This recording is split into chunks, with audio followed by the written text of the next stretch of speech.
The day Alara Voss agreed to marry a man who forbade her from loving him was the same day she decided, quietly and without ceremony, that her heart had long since learned to survive on very little.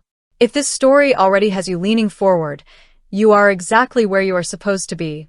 Subscribe to this channel so you never miss a story like this one. New historical romances every week, and this one is only just beginning. The matchmaker's office on Carver Street was not the sort of place that inspired confidence. It occupied the narrow upper floor of a building that smelled of beeswax and old ledgers, its single window overlooking a courtyard where pigeons quarreled with the persistence of jilted suitors. Mrs. Helene Pratt ran her establishment with the efficiency of a woman who had long ago stopped believing in love and started believing in logistics. She matched people the way a seamstress matched fabric, by weight, texture, and what would hold under pressure. Romance, in her professional opinion, was a variable best left out of the equation. Alara had not come to Mrs. Pratt's office seeking romance. She had come seeking a solution. She sat in the narrow anteroom outside the matchmaker's inner office, her hands folded in her lap with the practiced stillness of someone who had learned that appearing calm was almost as useful as being calm. She was 23 years old, plain by the standards of a society that valued golden hair and easy laughter. Her own hair was dark, her face more interesting than beautiful, her eyes the particular shade of brown that people described, when they described it at all, as serious. She had been told she thought too much. She had been told she spoke too directly. She had been told, in the gentle, regretful tones reserved for women who did not quite fit, that she would need to soften herself if she hoped to find a suitable match. She had stopped hoping for suitable some time ago. She was here, now, hoping only for sufficient. Her father's debts were not dramatic in their origin. No gambling, no reckless speculation, nothing that made for a satisfying story. He had simply been ill for 3 years, and illness, it turned out, was extraordinarily expensive. Her younger sister Petra was 17, and lovely in the way that made men forget themselves, which meant she needed protecting more than she needed marrying. Her mother had the particular kind of fragility that looked like strength until you leaned on it. The household was held together by Alara's meticulous management, her quiet negotiations with creditors, and the stubborn refusal to let any of them see how close to the edge they truly were. She needed money. She needed it in a form that would last. She needed, in short, a husband. The door to Mrs. Pratt's inner office was not entirely closed. Alara was not, by nature, an eavesdropper. But the voice that came through the gap was not a voice that could be easily ignored. It was low, precise, and carried the particular quality of a man who is accustomed to being obeyed, not through cruelty, but through sheer, unmovable certainty. It was the voice of someone who had decided something long ago and saw no reason to revisit the decision. "I require a wife," the voice said. "I do not require affection, companionship, or any performance of domestic warmth. I require a woman who understands the terms before she enters them and who has sufficient intelligence and self-possession not to mistake the arrangement for something it is not." A pause. Mrs. Pratt's voice, carefully neutral. "Your Grace, the women I represent are generally seeking." "I know what they are seeking." The dismissal was not unkind, but it was absolute. "Which is precisely the problem. I do not want a woman who is seeking. I want a woman who has stopped." Alara's hands, still folded in her lap, tightened slightly against each other. "The terms are straightforward," the voice continued. "She will have my name, the full use of Ashford House in the city, a generous quarterly allowance, and whatever social standing the title affords. In return, she will be present at the functions that require a duchess, she will manage the household as she sees fit, and she will not, under any circumstances, attempt to make this into something it is not. No devotion, no expectations, no love." The last word landed with the deliberate weight of something being set down and walked away from. "If you find me a woman who understands that, I will be grateful. If not, I will not trouble you further." Alara stood up. She was not certain, afterward, what precisely moved her to do it. It was not impulsiveness. She was not an impulsive woman. It was not desperation. Exactly, though desperation was present, a low and constant hum beneath everything she did. It was something more precise than either. It was the recognition, sudden and oddly calm, that she was listening to the only offer she had ever heard that she could actually meet. No love. She could do that. She had, in point of fact, been doing it for years. She knocked on the open door. Mrs. Pratt looked up with an expression of pure professional alarm. The man standing before the matchmaker's desk turned, and Alara had a single, unguarded moment to take in the Duke of Ashford before she composed her face into something appropriate. He was tall, broader in the shoulder than his tailoring quite accounted for, as though his body had been assembled for a more physical life than the one he currently occupied. His face was striking rather than handsome, all clean angles and deliberate restraint, the face of a man who had decided long ago that expression was a resource to be conserved.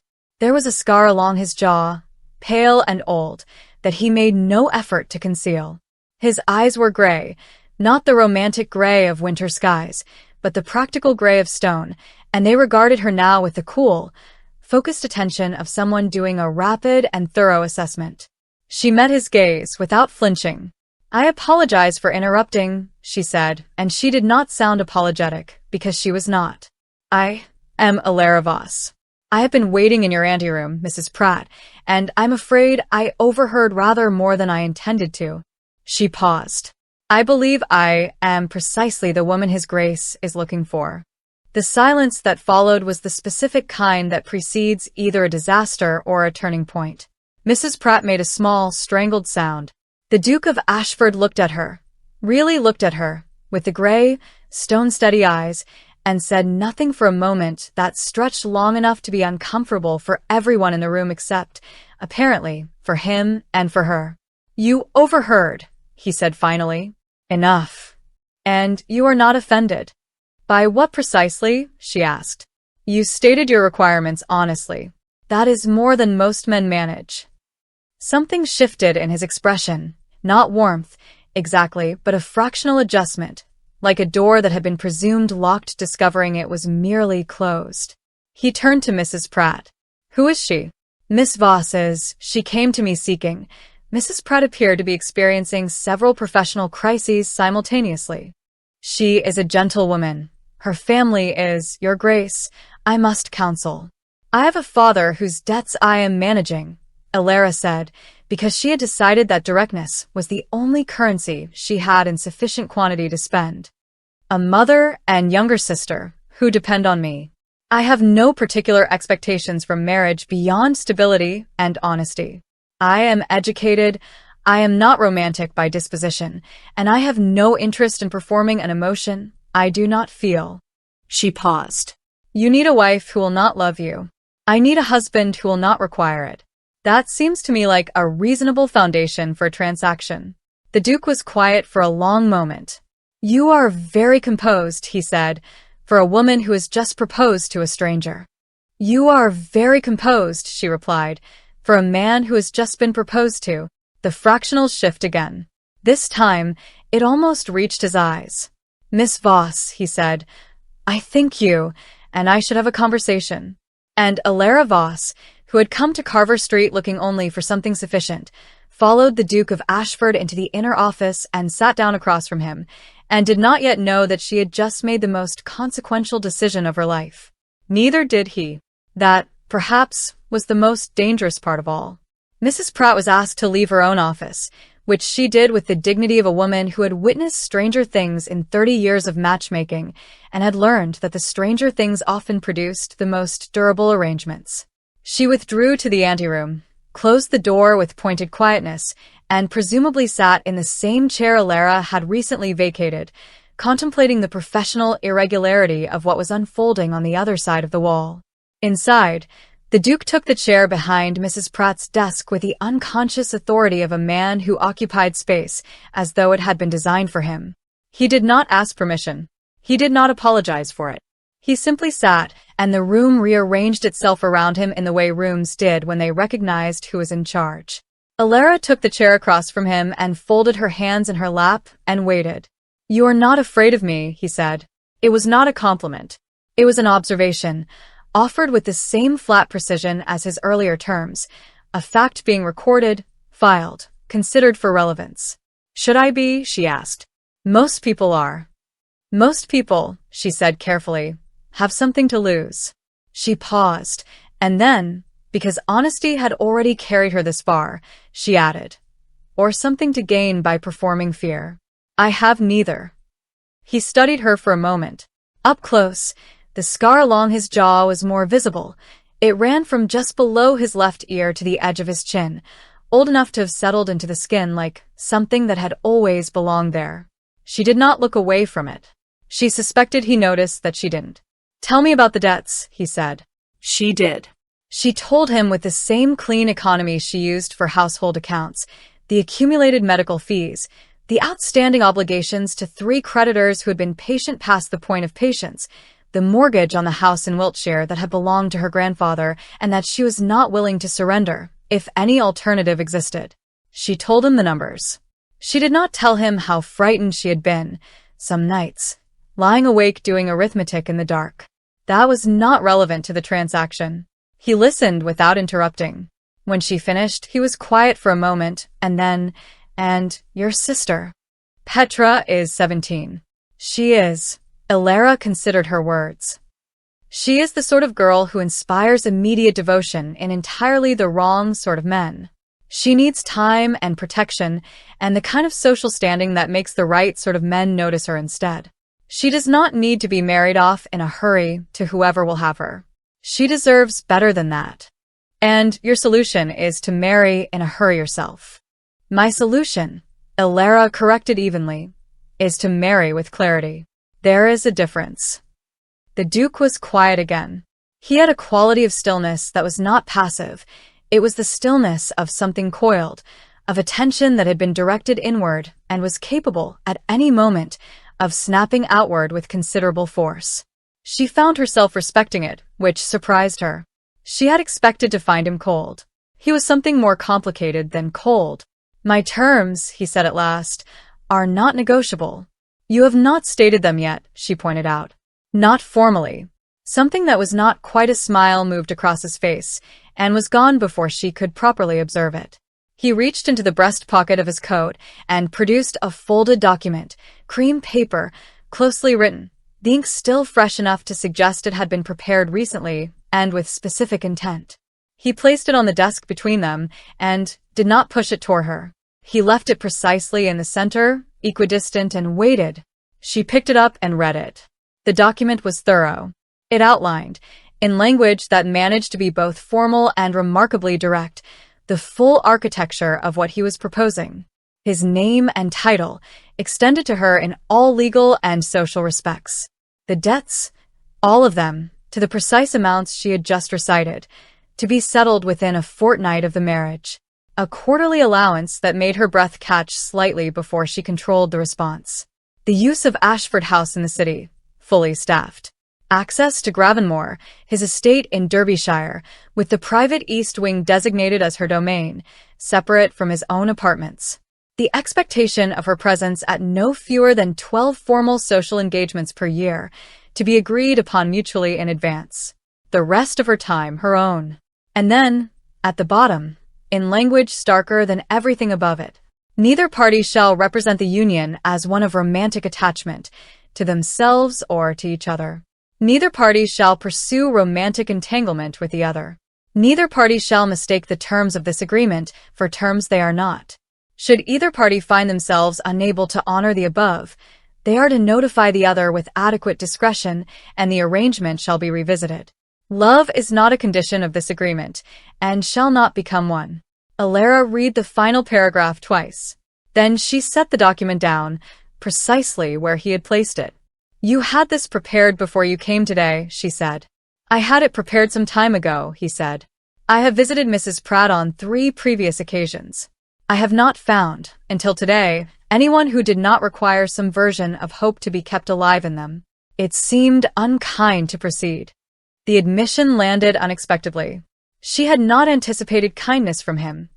Not this kind, the kind that acknowledged the feelings of others even while arranging to keep them at a distance. It complicated her understanding of him slightly, and she filed the complication away in the part of her mind that catalogued things requiring further observation. "You are asking me to promise that I will not fall in love with you," she said. "I am asking you to promise that if you do, you will not act on it. Is there a difference?" "In my experience," he said, and something moved through his voice, faint and quickly suppressed, "there is very little difference. But one is a thing I can reasonably ask of you, and the other is not." He paused. "I am not, in this matter, making an unreasonable request.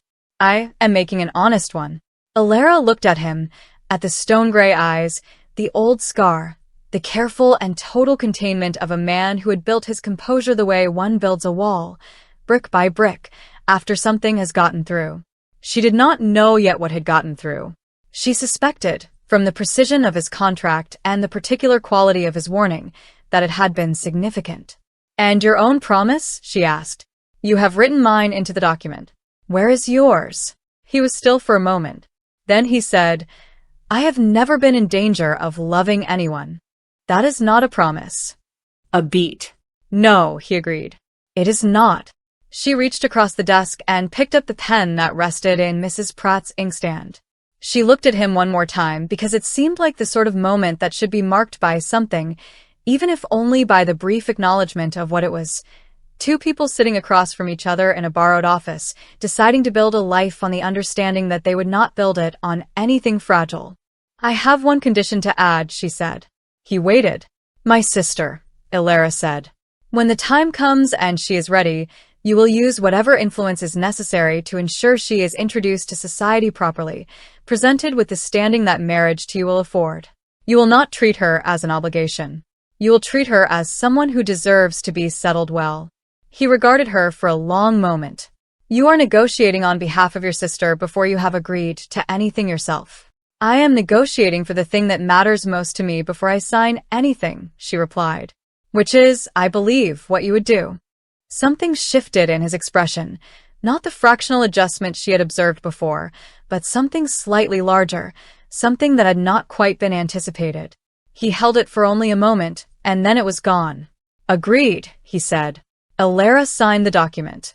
He signed it after her, his signature large and unhesitating, the signature of a man who had made this decision long before today and was relieved, she thought, to have finally made it real. Mrs. Pratt was called back in to serve as witness. She signed with the expression of a woman who had stopped understanding the situation some time ago, but was professional enough to see it through. She handed them each a copy, shook her head very slightly, and wished them, in a tone of sincere bewilderment, every happiness. Neither of them corrected her. They left the office on Carver Street separately, by unspoken agreement. He first, then she, after a brief, appropriate interval. Standing in the narrow stairwell, listening to his footsteps descend, Alara looked down at the folded document in her hands and thought, with the clear-eyed practicality that had always been her most reliable trait, that she had done a sensible thing. She thought this very carefully and very deliberately, and with the focused attention of someone who understood that the things most worth worrying about were the ones that seemed, at first, entirely sensible. Then she straightened her shoulders, tucked the document into her bag, and went out into the city to begin the business of becoming a duchess. Gravenmore announced itself before it was visible. The road that led to the estate narrowed gradually, as though the land itself was issuing a quiet warning, the hedgerows thickening, the canopy of elms closing overhead until the light came through in long, fractured columns, and the sound of the carriage wheels changed pitch on the older stone. Alara had been watching the countryside shift for the better part of an hour, and she noticed the moment the landscape stopped being merely rural and started being his, the fences better maintained, the pastures more deliberate, the whole of it bearing the particular stamp of a property that was managed not out of obligation, but out of something closer to iron pride. Then the trees opened, and there it was. Gravenmore was not beautiful in the way that invites warmth. It was beautiful in the way that commands respect. A great gray stone manor of 3 floors and 2 wings, its facade classical and severe, its proportions so precise they bordered on intimidating.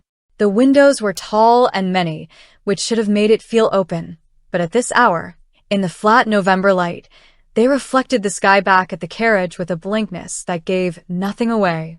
The grounds were immaculate. The gardens had been designed with the careful geometry of someone who liked nature best when it was organized. Even the ivy on the east wall grew with a tidiness that seemed, somehow, intentional. Alara stepped down from the carriage and stood on the gravel drive and looked up at it. She had told herself, on the journey from London, that she would not be unnerved by it. She had been perfectly, completely honest with herself about this, and she was now, standing in the cold with the carriage behind her and the house before her, perfectly, completely unnerved. She straightened her spine and walked toward the door.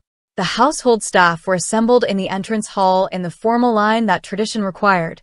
Butler, housekeeper, footmen descending in height, maids standing with practiced stillness. Alara walked down the line and noted each face and committed each name to memory with the methodical attention she brought to anything that needed to be learned. Mr. Gibbons, the butler, was a man of 60 with a carefully neutral expression of someone who had worked for the Duke long enough to have stopped being surprised by anything.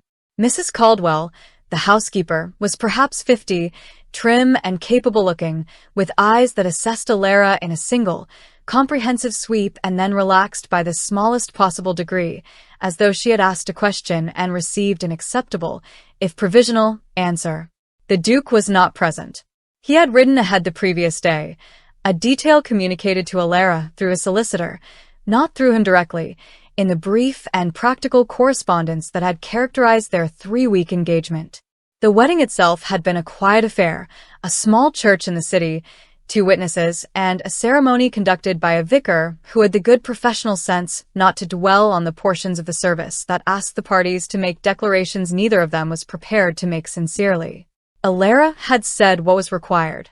So had he. The ring he placed on her finger was a plain gold band, unadorned, which she found she preferred to the alternative. They had not spoken privately since the office on Carver Street.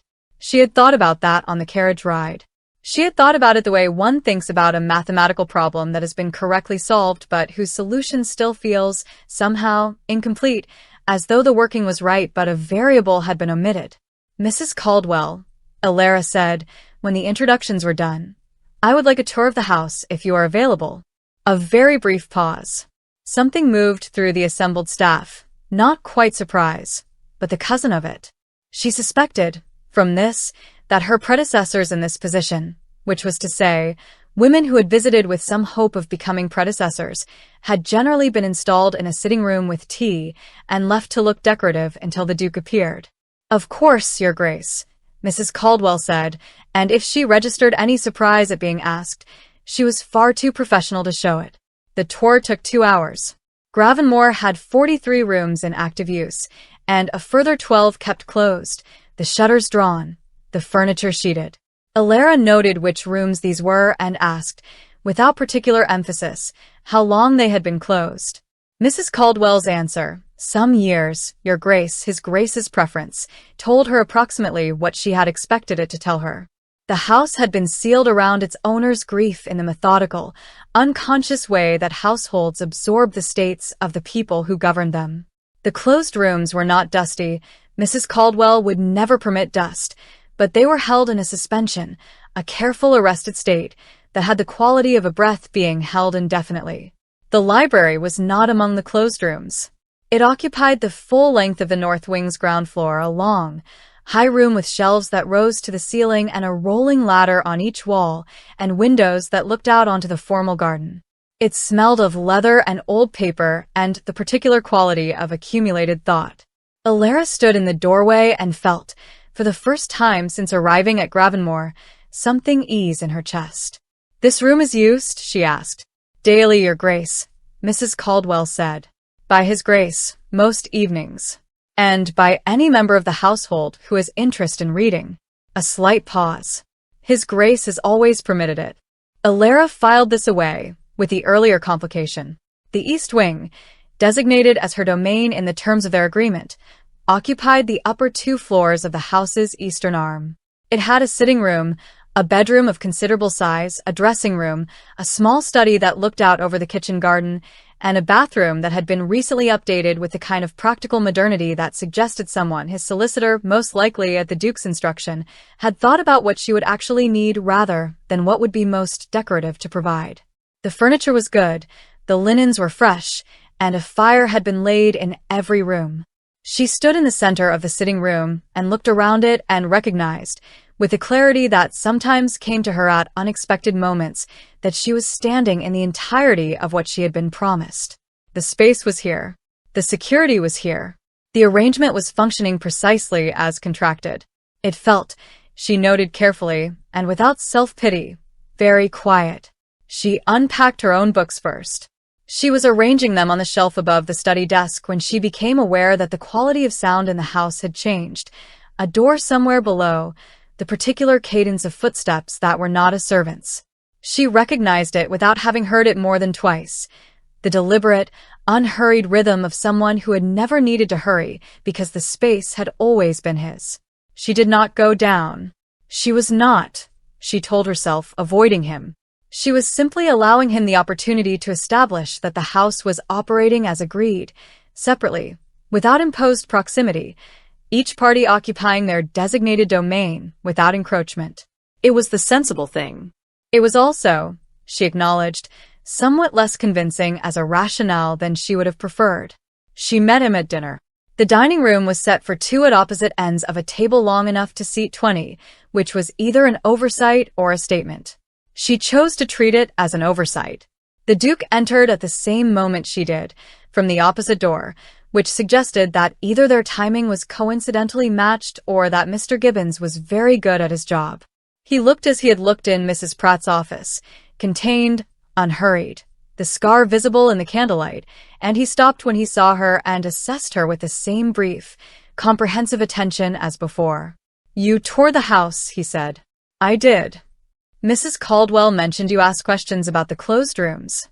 She met his gaze without apology. "I asked how long they had been closed. She told me it was your preference. I did not ask further." He was quiet for a moment. Then, without inflection, "Thank you." She was not certain whether he was thanking her for not asking further, or for asking in the first place, or for something else entirely. She thought about asking him to clarify, and then decided that it was too early in their arrangement to press on something he had already indicated was closed. She took the chair closest to her without waiting to be directed, which meant they ate at one end of the table rather than at opposite ends, which was more sensible from a practical standpoint, and which she was fairly certain he noticed. He said nothing about it. They ate in silence for a time. Not an uncomfortable silence, she thought, or at least not a silence she was uncomfortable in. She was accustomed to being quiet, to observing, to letting a room tell her what it needed before she imposed herself on it. It was the Duke who spoke first. "How are the rooms?" "Very comfortable," she said. Someone thought carefully about what would be useful. A pause. "I asked Mrs. Caldwell." "Then thank her," Alara said, "and tell her she understood the assignment." Something moved across his face, that almost thing, the adjustment that stopped short of an expression. "You have an unusual manner," he said. "So, I have been told." She looked at him steadily. "Is it a problem?" He picked up his wineglass and was quiet for a moment. "No," he said. "I don't believe it is." Outside the tall windows, the Derbyshire dark had settled fully over the grounds, and Gravenmore held the two of them in its careful, watchful quiet, and the fire burned in the dining room grate, and somewhere in the east wing a clock ticked steadily above the desk where Alara's books stood in their new arrangement, and the house, which had been holding its breath for some years, exhaled, very slightly, into the night. The rules, as Alara understood them, were not written in the document she kept in the small locked drawer of her study desk. The document covered the architecture, the legal and social framework of what they were to each other. The rules she was thinking of were the ones that existed beneath the architecture, the ones that governed the daily reality of two people occupying the same house while maintaining the careful fiction that they were, in all meaningful ways, occupying it separately. The rules, as best she could determine them, were these.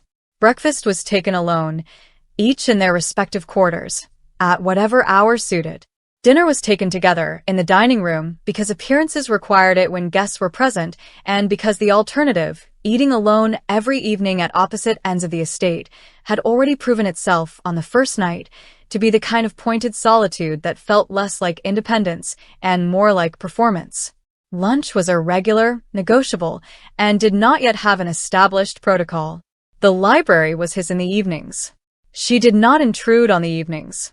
The grounds were available to both during daylight hours, but he rode early, before she was ever at the window to observe it, and was back inside before she had finished her morning correspondence.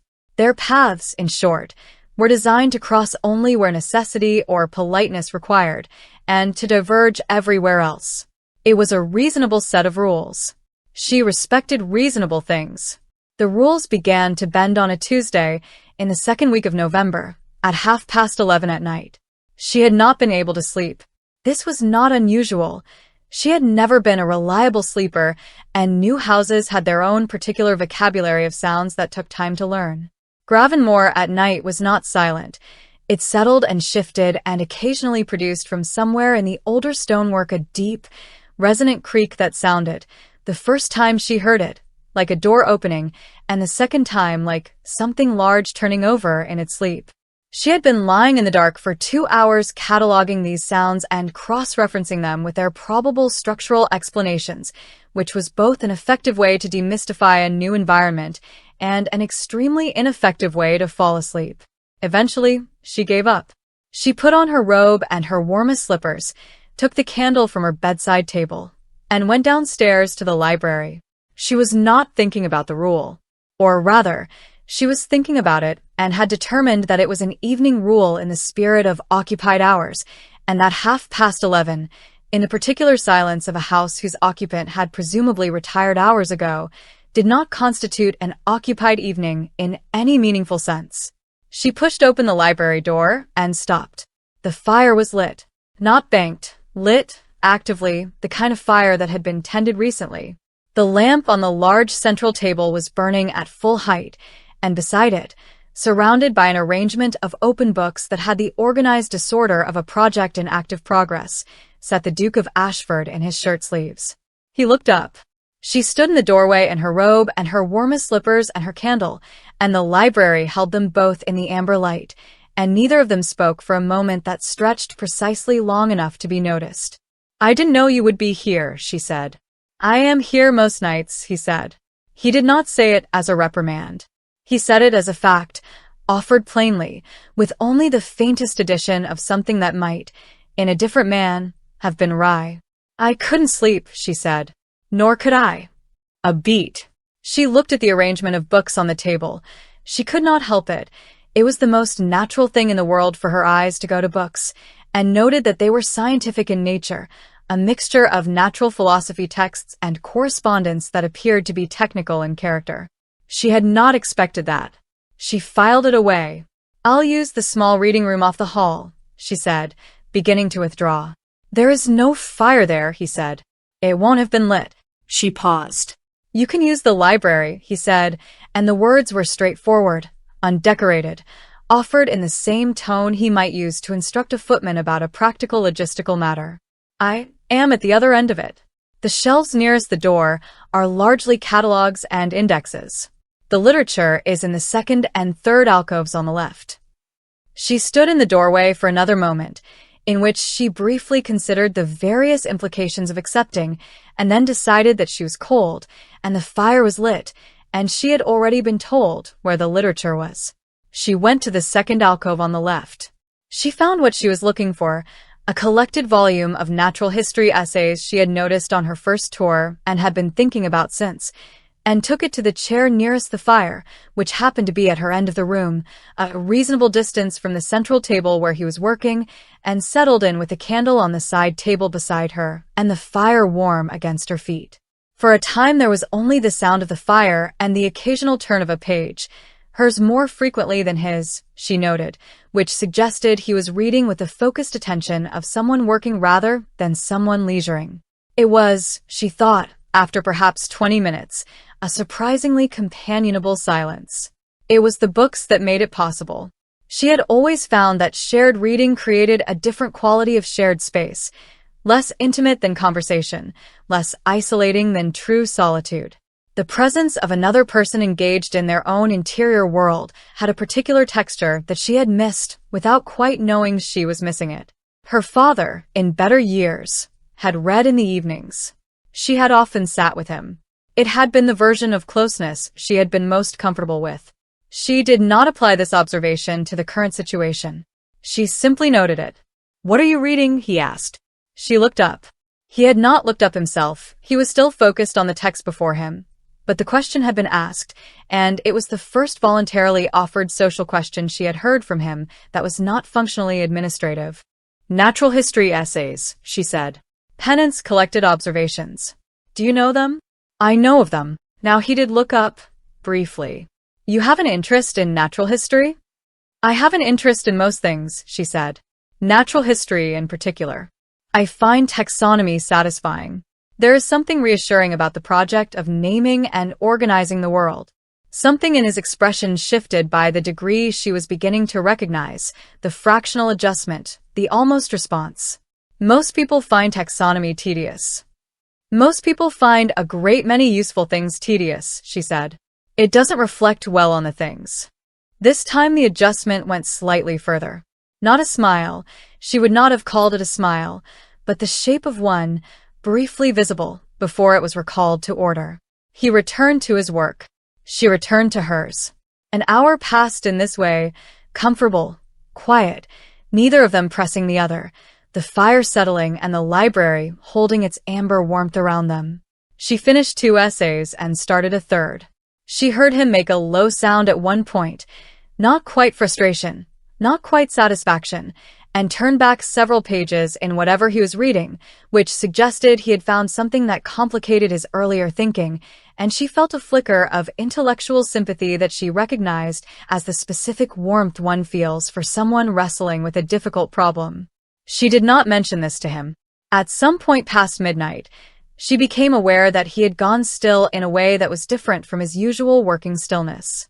She looked up and found him looking at her, not with a comprehensive assessing gaze of their first meeting, but with something quieter and less directed, the look of a man who had not meant to look and had been caught in the middle of not meaning to.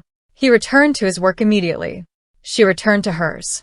But the quality of the silence had changed, only slightly, only by some small atmospheric degree that she might have dismissed as imagination, except that she had always been perceptive in ways that made self-deception difficult. Something had shifted. Not dramatically. Not in any way that violated the terms of their arrangement or required acknowledgement or produced a consequence. Just shifted. The way a room shifts when a window is opened, the same room, all the same furniture, the same fire burning in the same grate, but with something new moving through it that had not been moving through it before. When she finally rose to return to her rooms, she said goodnight, which she had not said the previous evenings because their paths had not crossed at an hour that required it.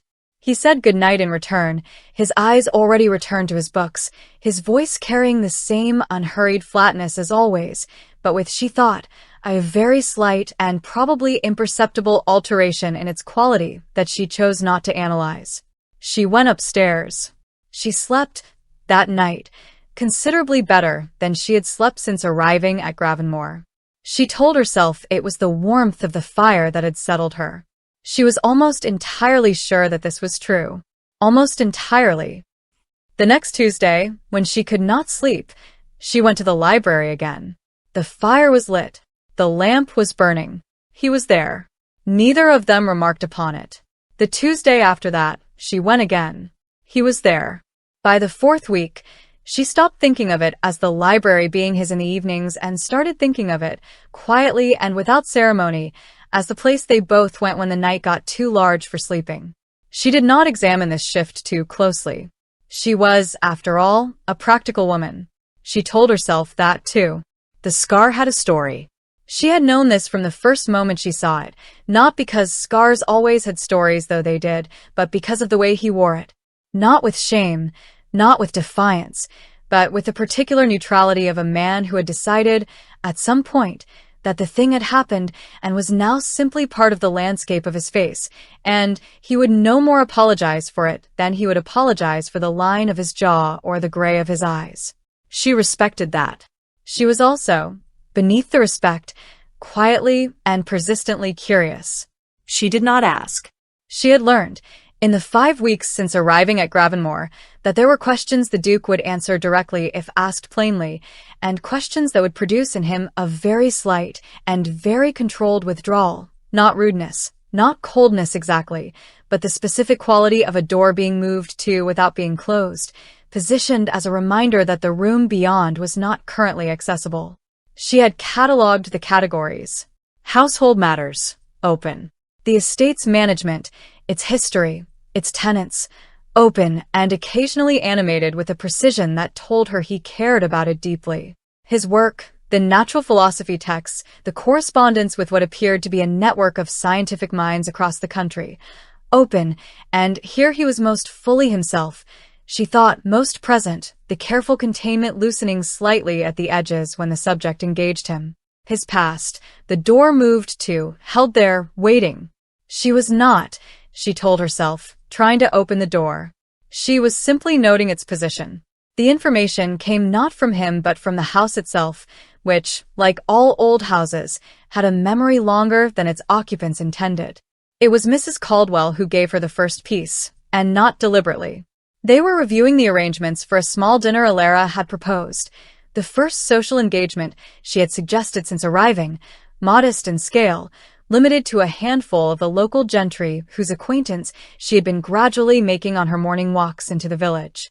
She had proposed it partly because it was the sort of thing a duchess was expected to do, and partly because she had noticed, without remarking on it, that Gravenmore received no visitors, and that a house without visitors was either content in its solitude or hiding in it, and she was beginning to have opinions about which this was.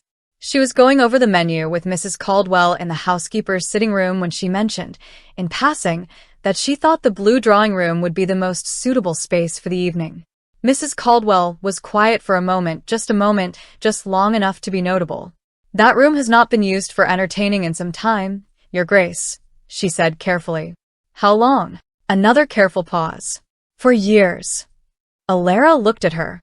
Mrs. Caldwell was looking at the menu. "The room is in good condition," Alara said. "I have seen it. There is no reason it cannot be opened." "No, Your Grace." A breath. It was Lady Ashford, the previous, she stopped. Collected herself. His Grace was engaged some years ago. The blue drawing room was where the announcement was made. The engagement was. It did not proceed. Alara was still. "I see.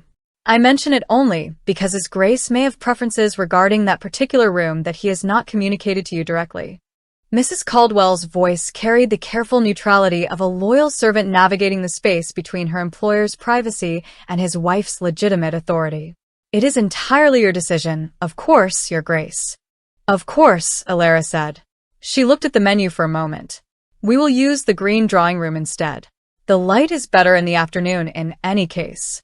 Mrs. Caldwell exhaled by a fraction. "Very good, Your Grace." Alara did not ask anything further. She took the information home to the part of her mind that catalogued things requiring further observation, and she set it down next to the closed rooms, the careful distance, the contract with its final stark paragraph, and she looked at the shape they made together. She was beginning to understand the shape. The second piece came from the village, 3 days later, from a source she had not sought and could not have anticipated. She had stopped at the small lending library, a single room above the apothecary's, run by a retired schoolteacher named Mr. Fenwick, who had the endearing habit of recommending books to visitors with the urgency of a man who felt strongly that people were reading the wrong things. She had come to value his recommendations and to enjoy his conversation, which was forthright in the way of people who had lived long enough to stop worrying about whether they were being appropriate. He had been talking about the history of the area. He was always talking about the history of the area, and she was always willing to listen when he mentioned Gravenmore and the Duke in the natural course of his narrative and paused slightly before proceeding, in the manner of someone editing in real time. "You can tell me," Alara said. "I am not fragile." Mr. Fenwick looked at her over his spectacles with the assessing air of a man deciding whether this was true. Apparently, he decided it was. "Lady Cecily Holt," he said. She was the daughter of Viscount Holt, from the estate south of Bakewell. Very beautiful. Very, he searched for the word. Celebrated. The sort of young woman that a room rearranges itself around. And she was engaged to my husband. For 8 months. He set down the book he had been holding. It was a great match, by anyone's accounting. He was different then, Your Grace, if you will permit me to say so. Not softer, exactly, but less defended.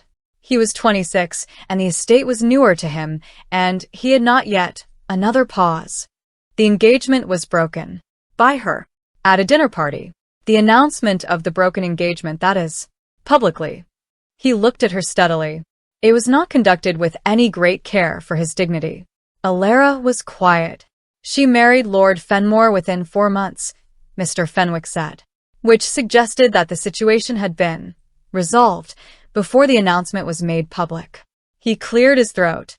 I tell you this not a gossip, Your Grace, but because you seem to me like a person who thinks about things, and thinking about things is easier when one has the full picture. Thank you, she said. She meant it. She walked back to Gravenmore through the cold afternoon, the path taking her along the edge of the east garden where the last of the autumn roses had gone to hip, and she thought about a man of 26 who had been less defended, and the specific quality of the blow that teaches a person to defend themselves, and the 8 months of engagement, long enough to have believed it, and the dinner party, and the public announcement, and the 4 months to Lord Fenmore. She thought about the contract, and its final paragraph, and the way he had said, I have never been in danger of loving anyone, not with coldness, but with the precision of a man stating a fact he had arrived at through experience rather than temperament.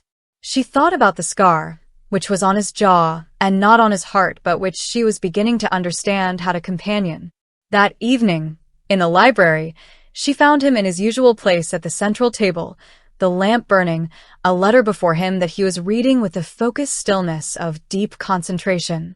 She took her book and her chair by the fire and said nothing, and for a long while the room was as it always was between them, quiet, amber, 2 separate silences that had learned to occupy the same space without friction.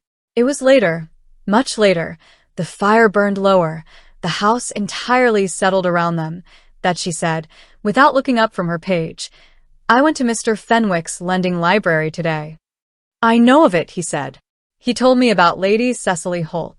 The quality of the silence changed completely. She kept her eyes on her book, not because she was avoiding his reaction, but because she understood, instinctively, that this was a thing that could only be said and heard in the particular way that difficult truths are best delivered, without the weight of someone watching to see how they land. A long pause. Did he? He thought I should have the full picture. She turned a page she had not finished reading. I tend to agree with him. Another pause. Longer.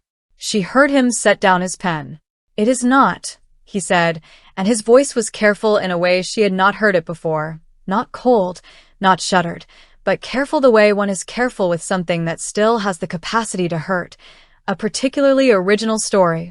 Most true stories aren't. A beat. No, he said. I suppose not. She looked up then because the moment seemed to require it, and found him looking at the middle distance with the expression of a man sorting through something interior, not performing, not managing her perception of him, simply present with something difficult in a way that took genuine fortitude. I'm not asking you to tell me about it, she said quietly. I wanted you to know that I know, so that you don't have to wonder whether I'm confused about what this is, or where it came from, or whether I'm likely to mistake your reasons for something they're not. He looked at her then. The gray eyes, the careful face, the scar in the lamplight. You are very precise, he said. I find it saves time. Something moved across his face that was not the fractional adjustment she had catalogued, not the almost smile, not anything she had seen before. It was quieter than any of those things and more unguarded, and it lasted only a moment, and then the composure came back over it like water smoothing over a stone. She was engaged to Fenmore before she told me, he said. His voice was level, factual. A man reporting a thing from a sufficient distance that the report was possible. I discovered this afterward, not before. The public announcement was her means of ensuring I could not make difficulties.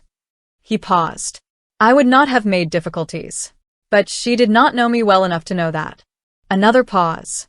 Or perhaps she did, and preferred the certainty. Alara said nothing. She understood that silence was the correct response here, that anything she offered in the way of comfort or condemnation would reduce what he was saying to something smaller than it was. "I am not telling you this," he said, "because I want your sympathy." "I know," she said. "I am telling you," he stopped. Seemed to consider. "I am not entirely certain why I am telling you." She looked at him steadily. "Because it is late, and the fire is low, and I already know, and you are tired of being the only one carrying it." The silence that followed this was the longest she had heard from him. "Yes," he said at last, quietly, with the particular quality of a word that has cost something. She nodded once, and returned to her book. He returned to his letter. The fire burned lower, and the house held them in its stillness, and something that had been sealed shut inside the walls of Gravenmore. Not a room, not a door, but something more interior than either, shifted in the dark, very slightly, as though testing the weight it had been holding and finding it, perhaps, not quite as fixed as it had believed itself to be. She did not offer comfort. She had said she wouldn't, but she stayed until the fire went out. The dinner party was considered, by the local gentry who attended it, a considerable success. This was due in no small part to the fact that the gentry in question had not been invited to Gravenmore in 4 years and had, in the intervening period, developed the kind of curiosity about its interior that tends to accumulate in small communities with long memories and limited distractions. They arrived with the bright, careful eyes of people who intended to observe everything and report it faithfully to those who had not been invited, and they found, instead of the Gothic severity they had perhaps anticipated, a house that had been opened with quiet intelligence, fires in the right rooms, flowers that were elegant without being ostentatious, a table set for 14 with the confidence of a hostess who had decided what the evening should be and had organized everything in service of that decision. They found, in short, Alara. She had not dressed to impress. She had dressed to be comfortable in a way that happened to look effortless, which was a different and more difficult thing. The gown was deep green, simply cut, and it suited her in the way that clothes suit people who have stopped trying to be something other than what they are. Her hair was arranged with the assistance of her new lady's maid, a young woman named Agnes who had a gift for pinning things in place without making them look pinned. She wore no jewelry except the plain gold ring, which she had decided, after several days of mild deliberation, was sufficient. The Duke stood beside her to receive their guests, which was the first time they had stood together with any sustained proximity since the wedding, and she was aware, in the peripheral and carefully managed way she had become accustomed to being aware of him, that he was not comfortable. Not visibly. He was never visibly anything. But she had learned his calibrations well enough to read the slight additional formality in his bearing, the quality of his attention directed outward and upward in the way of a man keeping his interior weather from reaching the surface. She did not comment on it. She simply, at one point when a guest's question about the estate required a longer answer than protocol demanded, stepped fractionally closer and answered on his behalf with the easy authority of a woman entirely at home in this house and this role, not covering for him, but filling the space in a way that gave him a moment to recalibrate without anyone noticing that he had needed one. He noticed. She saw it in the very slight shift of his posture, not toward her, exactly, but in her direction, an unconscious adjustment, the way a plant turns without meaning to. The evening went well. The guests were charmed. Several of the women drew Alara aside at various points during the dinner to communicate, in the indirect but perfectly legible language of county society, that they approved of her, that they were relieved, that they had been worried about him in the way that communities worry about those who have closed themselves away too completely, and that they were glad to see Gravenmore looking like itself again. She smiled and said the appropriate things and filed away, in the part of her that was always observing, the fact that the house had been missed, not as a landmark, but as a presence, as a place that had once had warmth in it, and had then gone cold, and whose return to life was a thing that mattered to the people around it. She thought about that, later, when the guests had gone and the house had settled back into its nighttime quiet. She thought about what it meant to be a place that mattered, and whether the person inside it knew. The letter arrived on a Thursday morning, 3 weeks after the dinner party. She knew it was significant before she knew its contents, because Mr. Gibbons brought it to the Duke at breakfast, which he occasionally took in the small morning room adjacent to his study when the day's correspondence was heavy, and she heard, from her own morning room across the hall, the particular silence that followed the opening of a letter that contains something unwelcome. Not the silence of bad news, precisely. The silence of something complicated arriving without warning. She heard him set the letter down. She heard him pick it up again. She continued her own correspondence and did not think about it, or tried not to, with the moderate success she had been achieving lately in the project of not thinking about things she had decided not to think about. He appeared in the doorway of her morning room at 9:30. This was unusual. Their mornings were, by unspoken convention, the most reliably separate portion of the day. "There is a matter I should inform you of," he said. He was holding the letter but not offering it. She set down her pen. "Please." Lady Cecily Fenmore. The name was placed in the room with a deliberate care that told her more than the name itself. Her husband died in September. "I've been informed." He stopped for a beat. "She intends to spend the winter season in Derbyshire. She has taken a house in Bakewell." The silence that followed this was not long, but it had a specific quality. The quality of two people assessing, simultaneously and independently, what this information meant, and what, if anything, was required of them in response to it. "I see," Alara said. "I wanted you to hear it from me. Thank you." She considered. "Is she likely to call?" Something crossed his face. Not the fractional adjustment, but something older and more complicated. A response that had been trained down but not entirely eliminated. "It is possible. She and I share several mutual acquaintances in the area. Social avoidance of any completeness would require effort from both parties." A pause. "I will not. I do not intend to seek her company." "I did not imagine you did." She looked at him steadily. "You don't need to explain yourself to me. I am aware." He was quiet for a moment. "I am doing it regardless." She held his gaze. There was something in his expression that she could not quite categorize. Not the composure she was accustomed to, but something beneath it, visible only because she had spent enough weeks learning the topography of his face to know when the surface was showing her the substrate. He looked, she thought, like a man who had been notified of an old wound's proximity and was verifying, quietly and without wishing to be observed doing so, whether it still had the power to open. She did not ask him if he was all right, because she suspected he would find the question both accurate and unwelcome. Instead, she said, "Then we will navigate it as it comes. There is no need to borrow difficulty." He looked at her for a moment longer than the conversation strictly required. Then he said, "No, there isn't," and withdrew. Lady Cecily Fenmore called on a Tuesday. Alara had been expecting it. The local social network had the information propagation speed of a well-maintained telegraph system, and she had known for several days that Lady Cecily had been making calls throughout the county, re-establishing connections with the methodical efficiency of a woman reclaiming a territory she had previously vacated. The call at Gravenmore was, by the logic of geography and social obligation, inevitable. She received her alone. The Duke, she had taken care to ensure via Mr. Gibbons, was occupied in the East Field with the estate manager and was not expected back until the early afternoon. This was not concealment. It was management. There was a difference. Lady Cecily Fenmore was beautiful. Alara had known she would be. Mr. Fenwick's description had prepared her, but knowing a thing and encountering it were always slightly different experiences.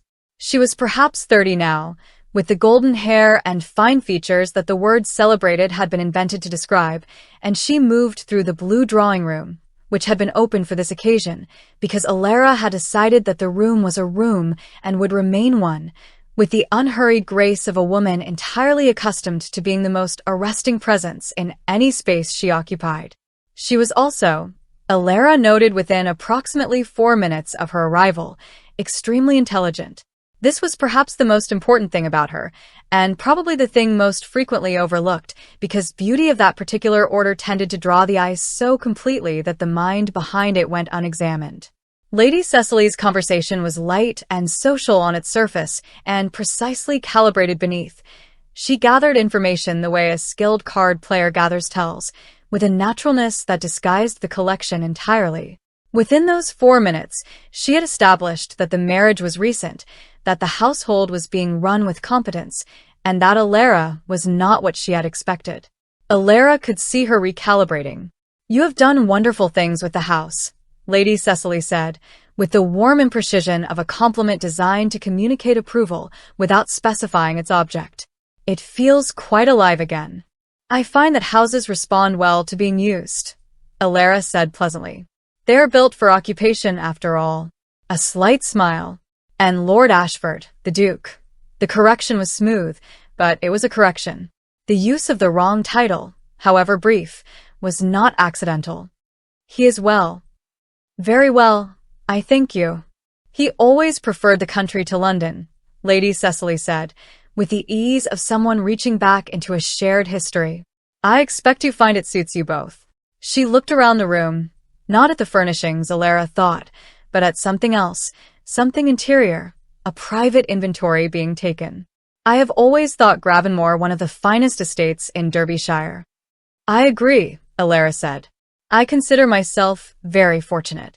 The conversation continued in this register, polished, pleasant, each sentence doing approximately twice the work it appeared to be doing.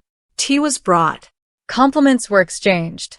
Information was gathered and withheld in careful, equal measure. Lady Cecily was good at this. Alara was better, partly because she had the advantage of wanting less. At the door, taking her leave with the elegant unhurriedness of someone who had accomplished what she came to accomplish, Lady Cecily paused and looked at Alara with a directness that was, perhaps, the first entirely unguarded thing she had offered. "You are not what I expected," she said.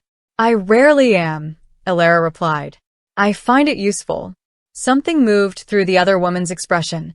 Not quite admiration, not quite warning, something that existed in the space between them. Then she smiled, the full, practiced, beautiful smile, and said that she hoped they would see each other again soon, and went down the steps to her carriage. Alara stood in the entrance hall after the door had closed and held very still for a moment. She was performing an interior assessment of the kind she had always been reliable at, cataloging what she felt, naming it accurately, determining whether it required action. She had been doing this all her life, and she trusted the process. What she found was this: a tightness in her chest that she recognized, with the clear-eyed precision that was her most consistent quality, as something she had no contractual right to feel. Lady Cecily was beautiful and clever and had a prior claim on a history that Alara had entered after the fact. The Duke was not hers to feel tight-chested about. He had been explicit on this point, in writing, witnessed, and signed. She had agreed. She had agreed in full knowledge of what she was agreeing to, and she was not a woman who renegotiated her agreements with herself in light of inconvenient developments. She was, however, a woman who believed in accuracy. And so she stood in the entrance hall of Gravenmore and named the thing with the care it deserved. The tightness in her chest was not concern. It was not protectiveness. It was not wifely duty or social rivalry, or any of the more comfortable categories she might have filed it under. It was, she acknowledged quietly, and without flinching, jealousy. She stood with this for a moment.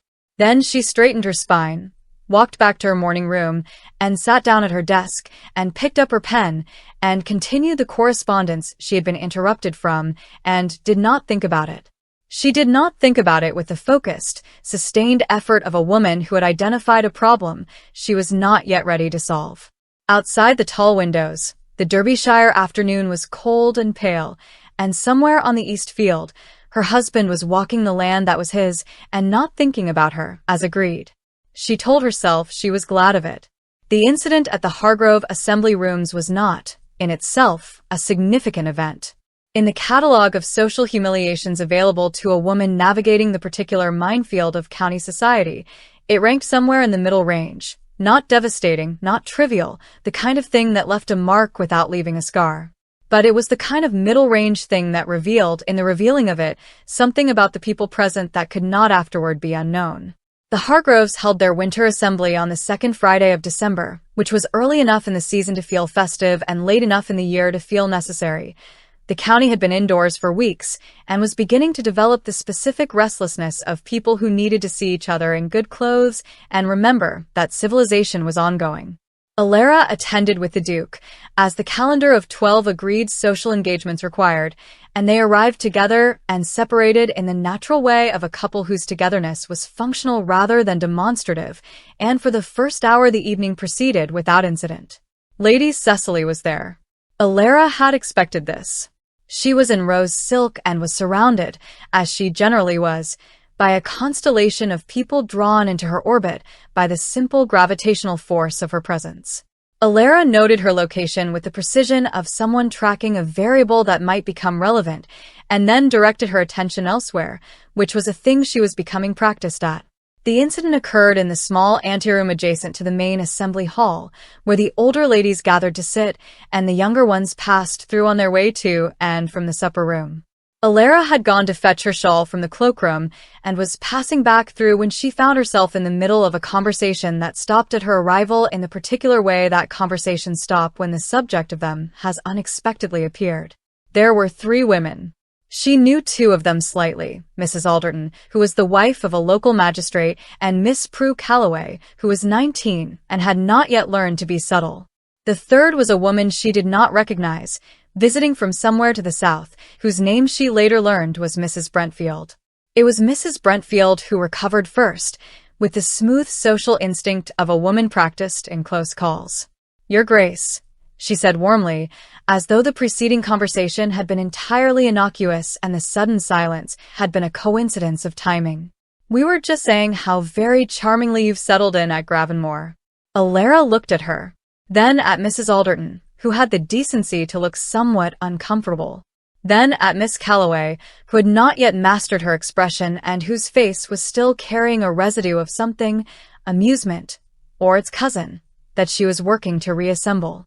"Were you?" Alara said pleasantly. It was not a question.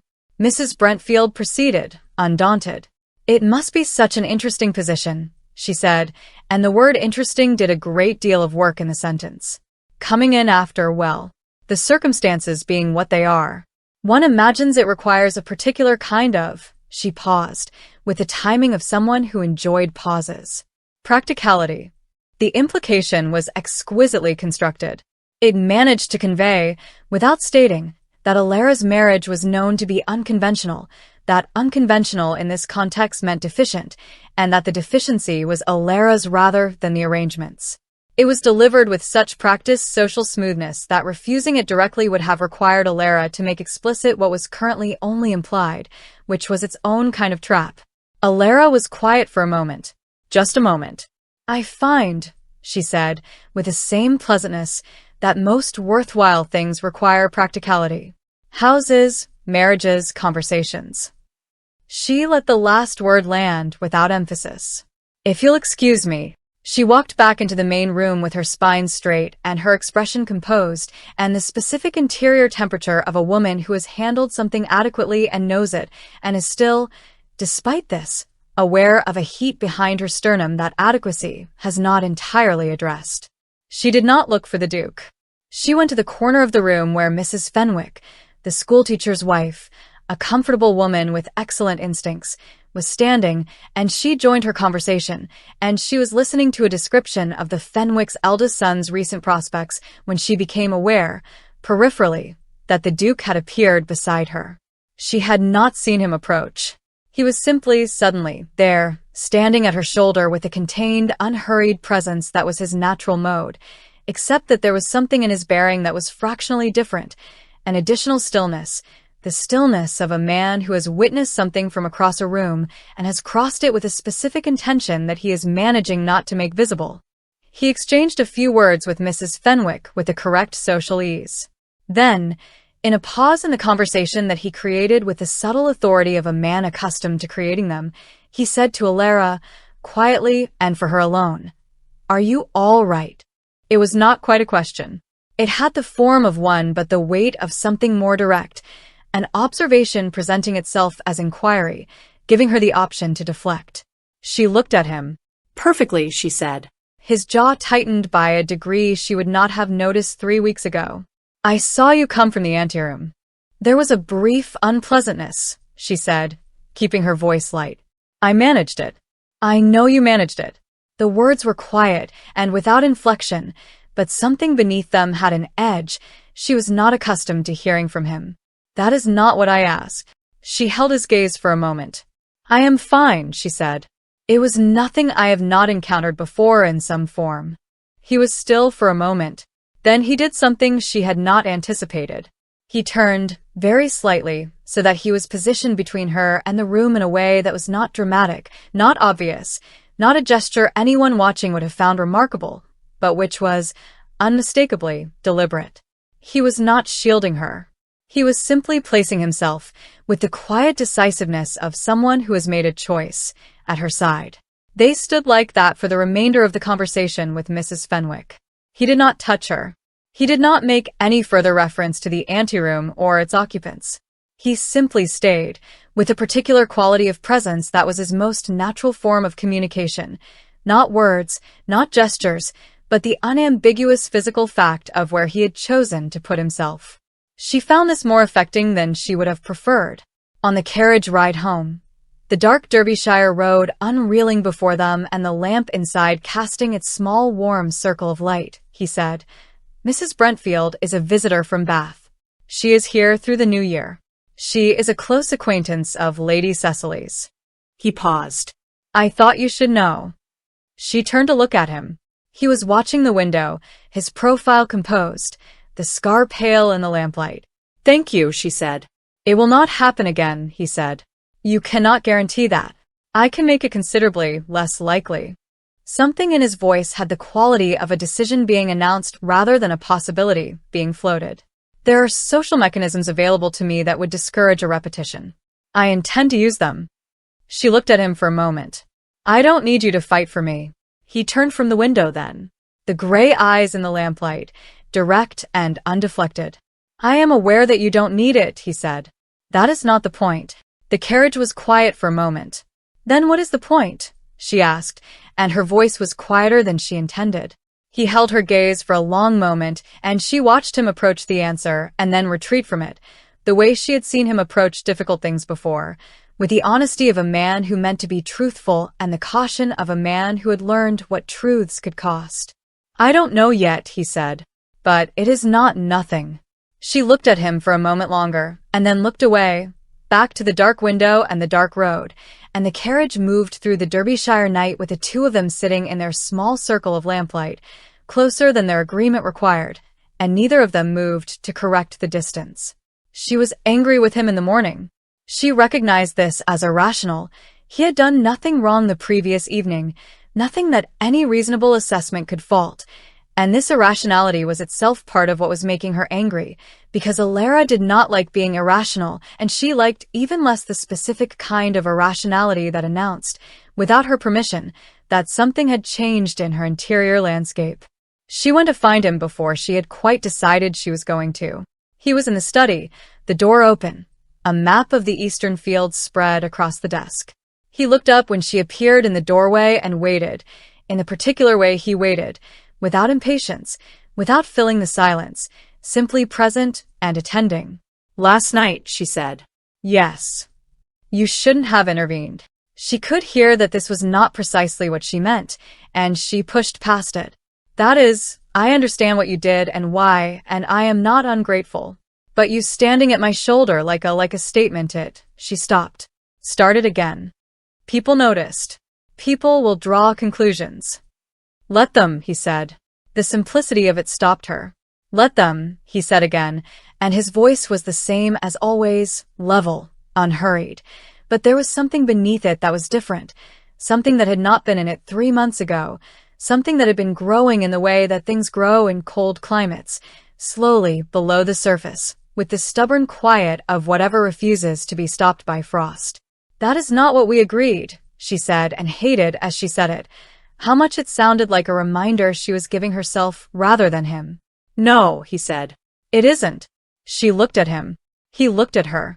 The map of the eastern fields lay between them, and the winter light came through the study windows, flat and clear, and lit everything without mercy.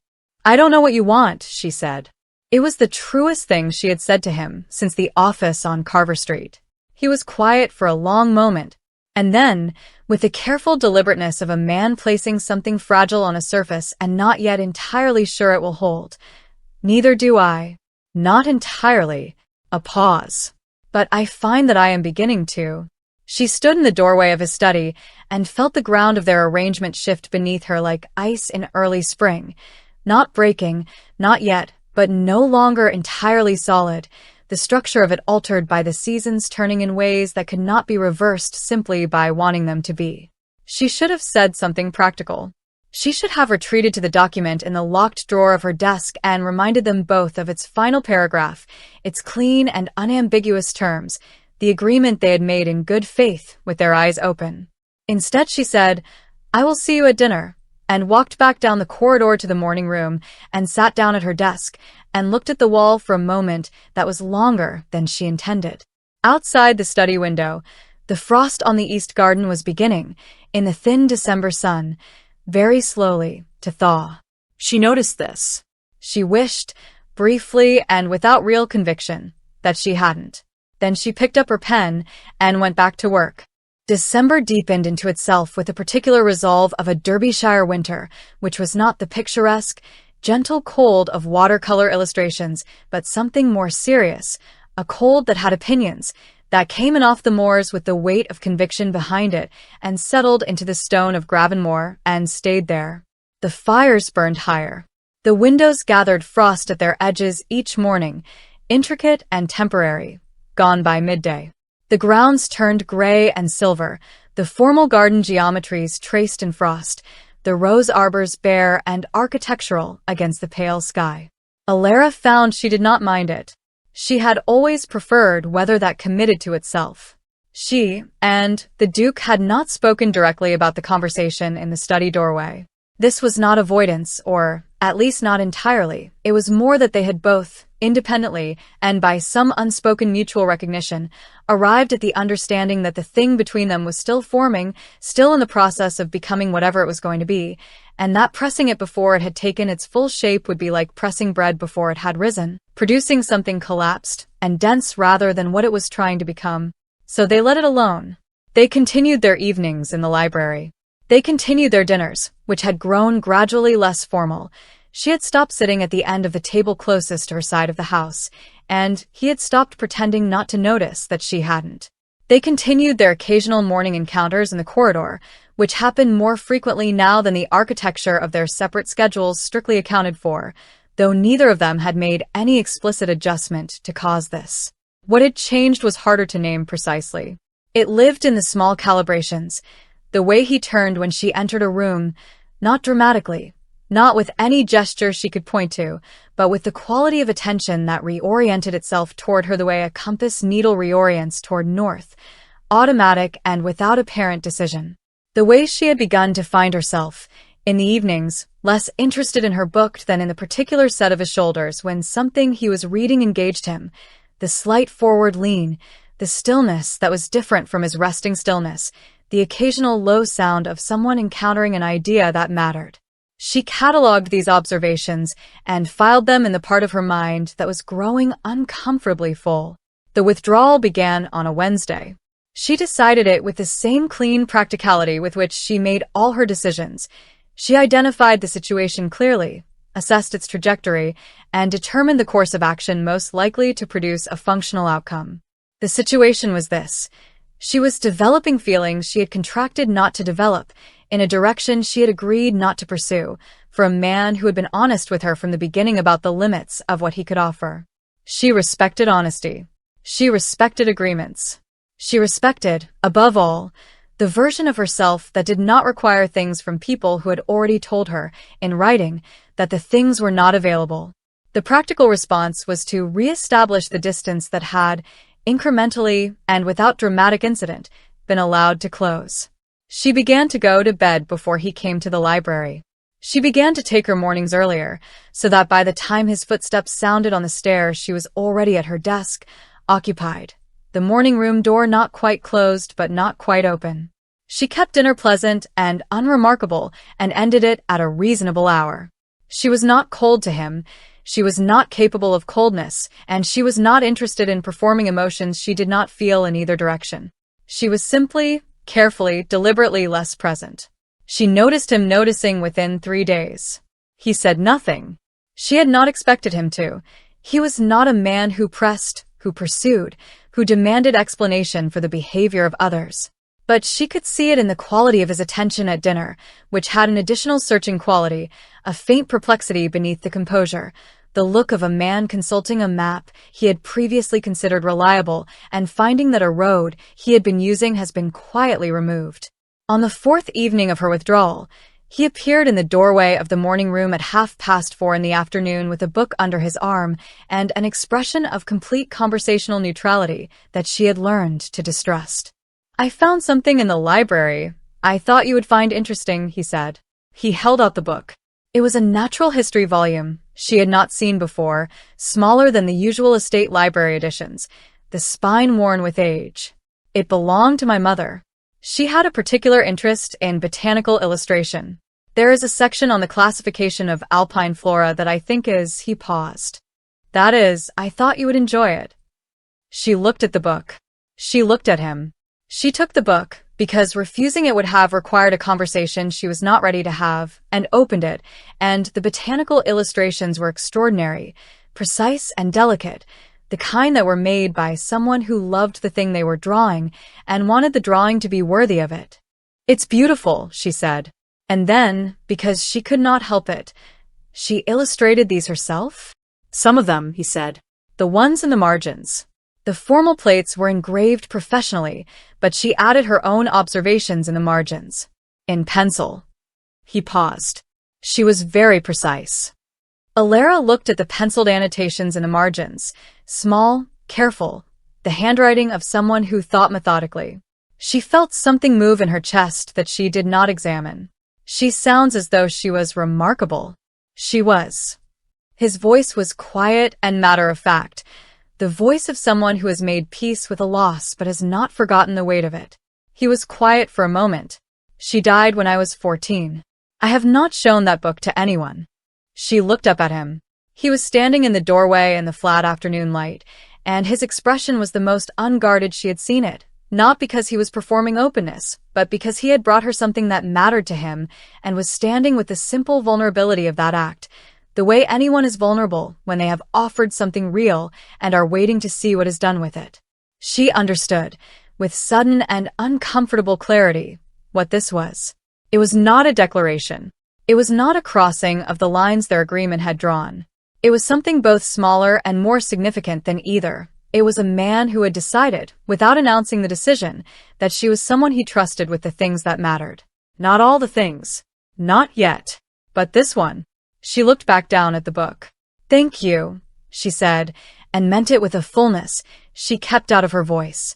He nodded once, in the way he acknowledged things he did not wish to make more of, and then said, conversationally, as though the previous exchange had been entirely ordinary, "There is also a section on coastal sedge grasses that I found personally baffling, if you would like something to feel superior about."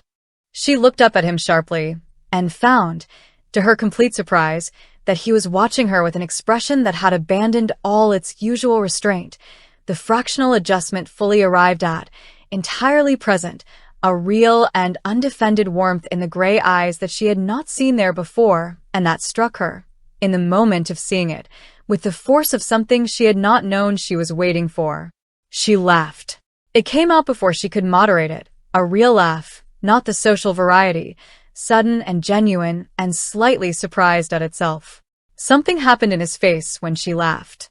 She saw it happen and could not have described it except to say that it was the expression of a man encountering something he had not expected and finding it, in the encountering, to be considerably more significant than he had prepared himself for. The moment lasted perhaps 3 seconds.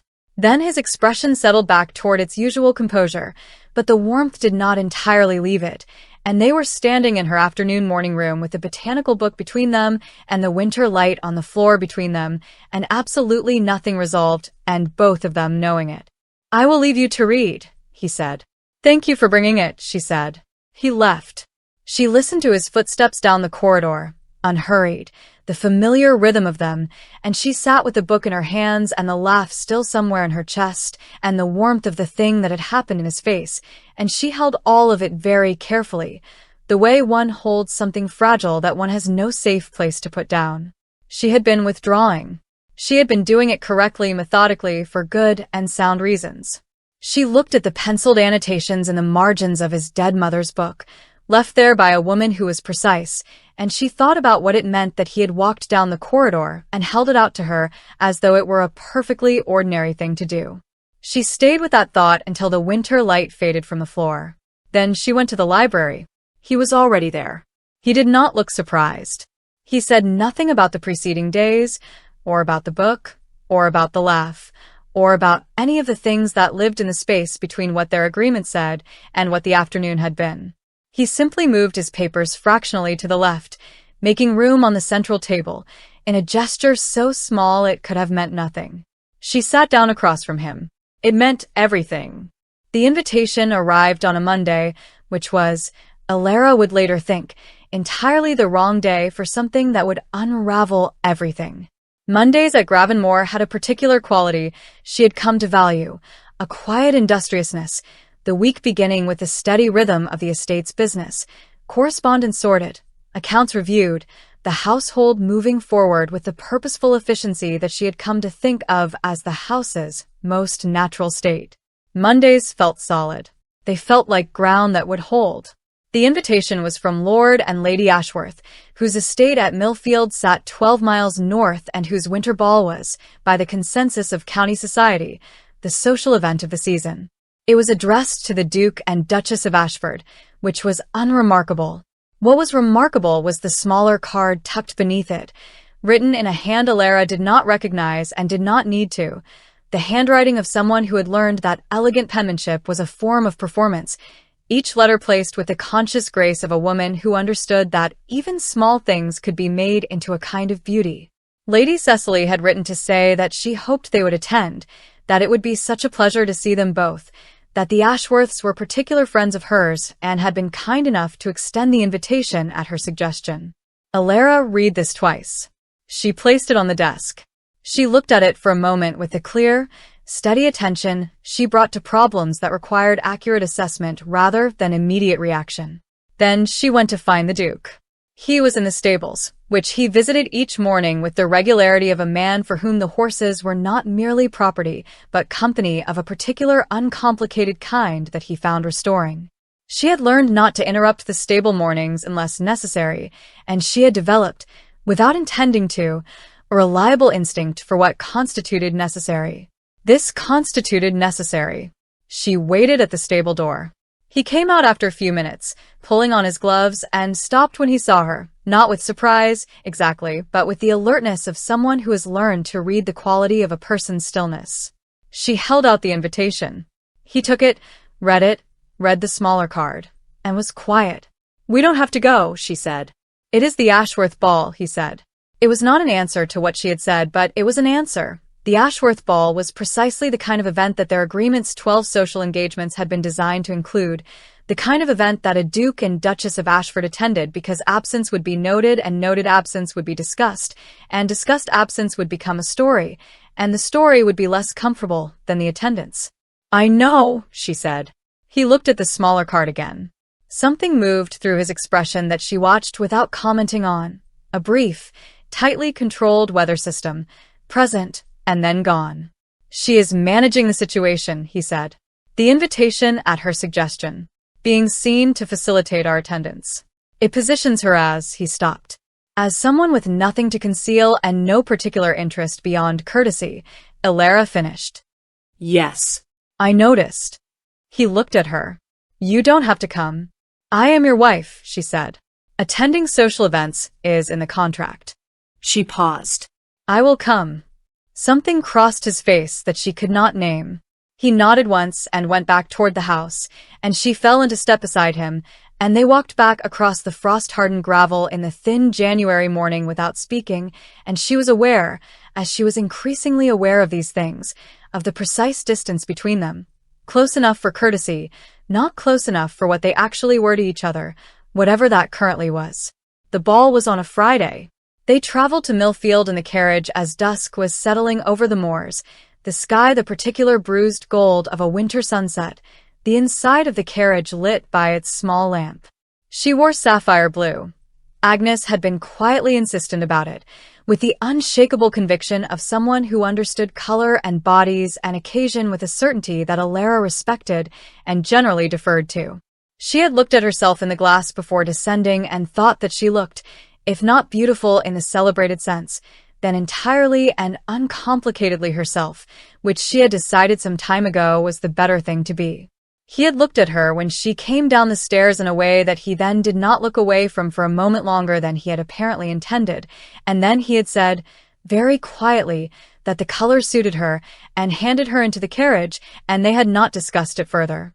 The Ashworth ball was everything county society assembled for formal occasions managed to be: grand, warm, crowded with the particular energy of people who had been indoors too long and were relieved to be brilliant at each other.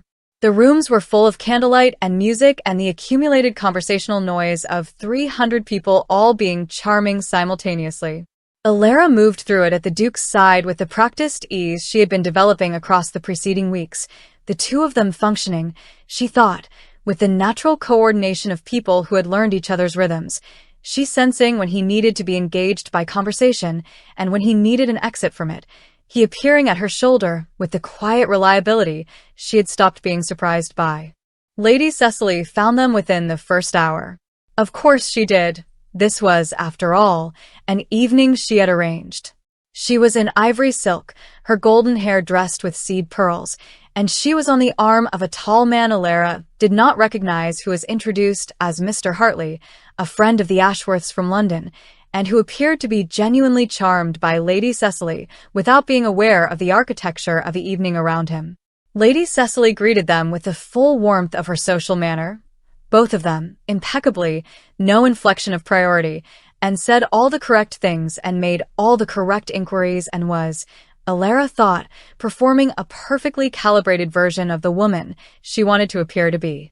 And then, with the smoothness of someone executing a plan that had been in place before the evening began, she turned to the Duke with a small, private smile, the smile of shared history, of things known between two people that the room around them could not access, and said, I wondered if you might give me one dance, for old time's sake.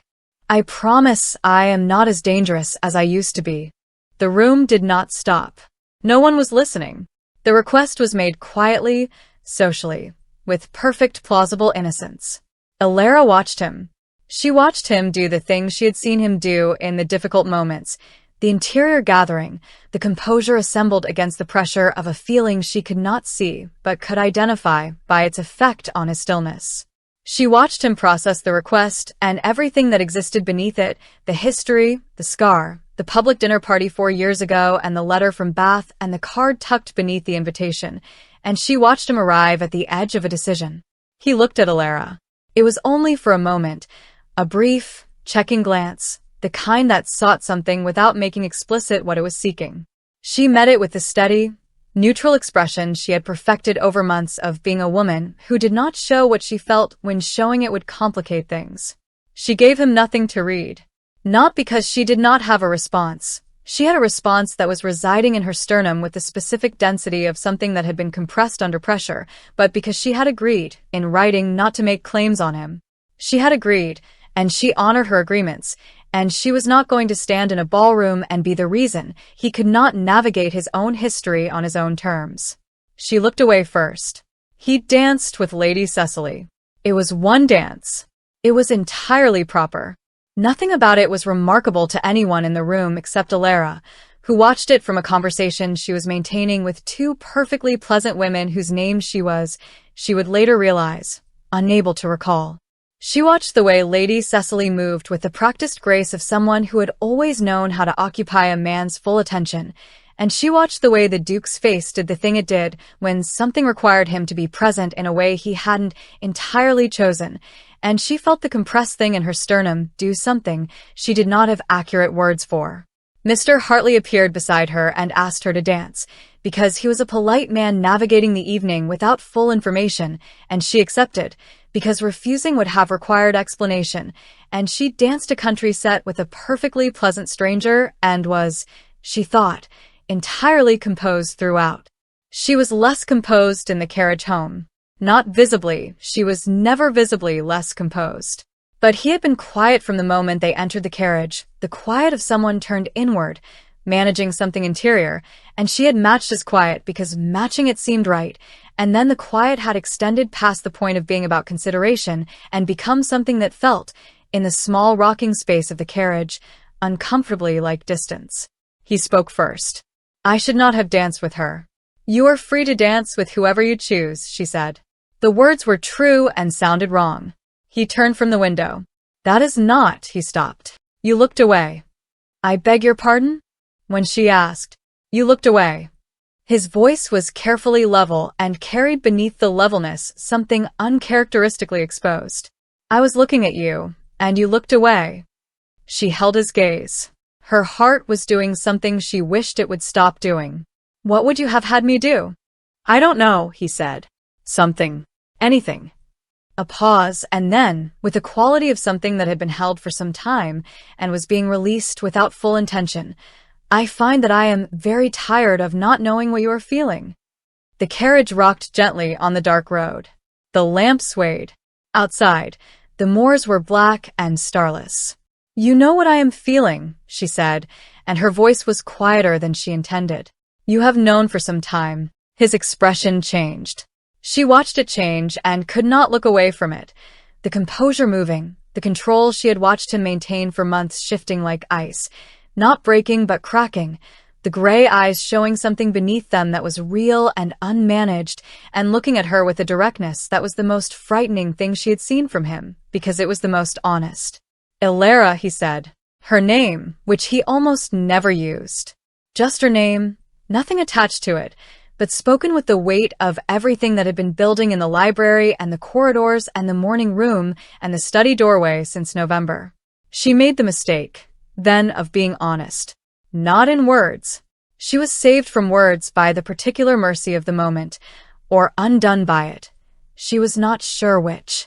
But her face, which had been composed and careful and neutral for months, did the thing it did when she was too tired to manage it, and she felt it happen, felt the carefully maintained expression give way to what was underneath, and knew from the way he inhaled that he had seen it.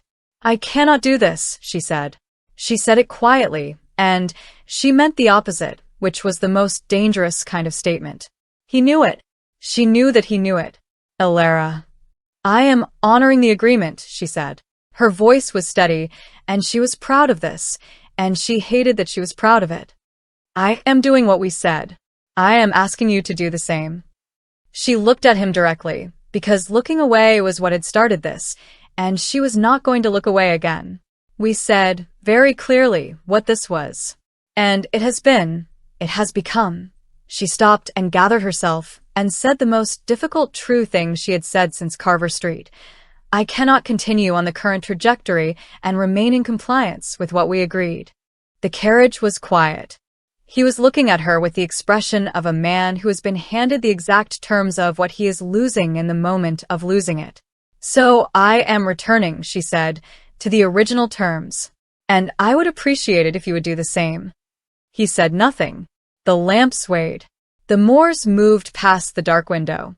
She arrived home and went upstairs and sat on the edge of her bed in her sapphire dress and listened to the house settle around her and did not cry, because she was not, by temperament, a crier, and because crying would have required her to fully acknowledge what she was doing, and she was not ready to do that yet. She was ready in the morning to begin managing it. She was good at managing things.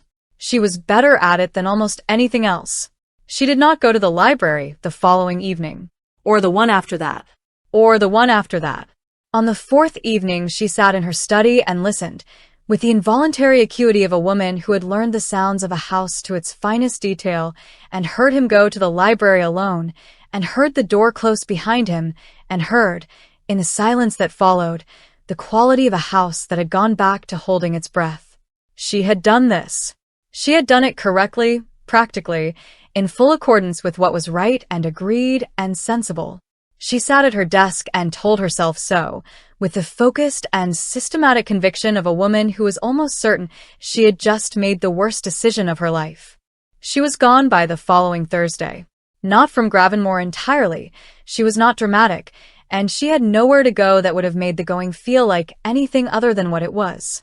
But she had written to her mother, whose health had been improving steadily since the debts were settled, and the particular anxiety of financial ruin had been lifted from the household, and she had proposed a visit, and her mother had responded with the warm alacrity of a woman who had been missing her eldest daughter, and was too tactful to say so directly.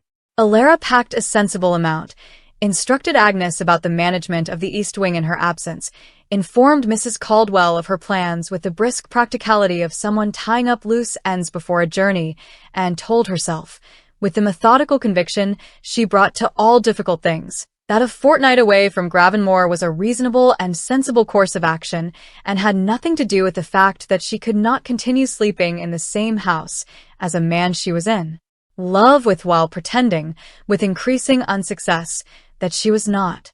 She told the Duke at breakfast. She had chosen breakfast deliberately, because breakfast was brief and practical and did not invite the kind of sustained conversation that dinner permitted. She told him that she intended to visit her family for a fortnight, that Mrs. Caldwell had been fully briefed, that the household would continue without difficulty in her absence. She said all of this with the pleasant, organized efficiency of a woman reporting a logistical matter, and she watched him listen to it with the expression of a man receiving information he has been dreading without having allowed himself to know he was dreading it. He said, "Of course." 2 words. Level, unhurried, the composure completely intact.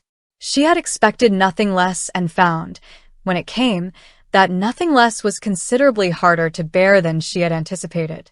She left on a gray January morning with the frost still on the gravel and the elms bare against a pewter sky, and she did not look back at the house as the carriage moved down the drive, because looking back would have required her to be a different kind of woman than she had always been, the kind who looked at things she had decided not to look at, and she was not that woman. She was, however, the kind of woman who noticed, as the carriage reached the end of the drive and turned onto the road, that he was standing at the study window. She faced forward. The road opened before her. Gravenmore disappeared behind its wall of elms. The fortnight at her mother's house in Wiltshire had the quality of a life she had half forgotten, smaller, warmer. The rooms scaled to a family rather than an estate, the sounds domestic and immediate rather than grand and echoing. Her mother was well, and genuinely glad to see her, and had the good instinct not to ask too many questions about the marriage beyond those required by courtesy and maternal concern. Petra was luminous and 17 and had been receiving precisely the quality of attention that Alara had negotiated for. 3 young men of appropriate standing had expressed interest, and Petra was navigating this with the charming composure of someone who knew her own worth and was in no hurry. Alara watched her sister move through the small drawing room with the ease of a girl who had been given time, and felt something in her chest that was proud and aching in equal measure. She slept well in Wiltshire. She ate regular meals. She walked in the mornings and read in the afternoons and talked with her mother in the evenings about everything except the thing that was occupying the largest portion of her interior landscape. She was, by all observable measures, entirely fine. She was the least fine she had been since the office on Carver Street. She knew this because she had always been honest with herself, and honesty, in the particular silence of her childhood bedroom at 2 a.m, was unavoidable. She was in love with her husband. She had been, she thought, for some time, longer than she had permitted herself to acknowledge, the feeling growing in the careful, persistent way of things that are not given permission but grow regardless. She loved the gray eyes and the old scar and the almost smile and the way he moved through a room as though the room had been designed for him. She loved the natural philosophy texts and the letters to his scientific correspondence and the sound he made when an idea engaged him. She loved the mother's botanical book, offered in the doorway as though it were an ordinary thing. She loved that he had set her name in the carriage with the weight of everything that had not been said, and that he had looked at her with the undefended expression of a man seeing something he had not expected to need. She loved him, and she had agreed not to, and he had been honest with her from the beginning about why, and she respected honesty and agreements and the version of herself that did not require things from people who had told her the things were not available. She stayed the fortnight. She did not extend it. She arrived back at Gravenmore on a Wednesday afternoon to find the house exactly as she had left it.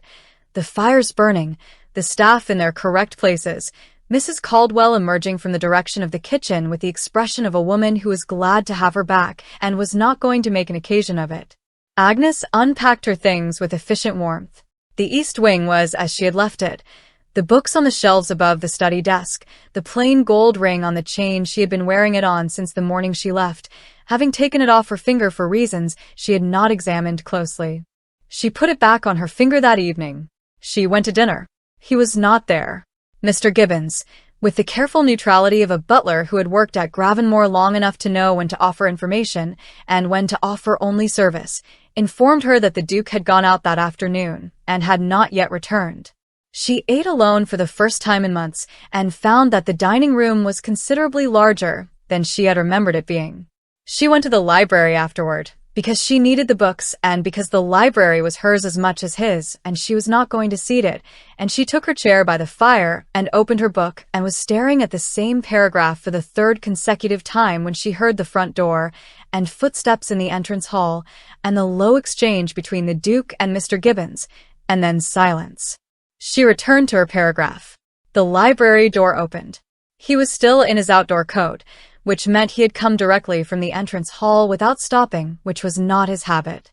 He stopped when he saw her, just stopped, in the doorway with the arrested quality of a man who has been moving with intention and has arrived at the thing he was moving toward and is now required to be still. She looked at him. He looked at her. "You came back," he said.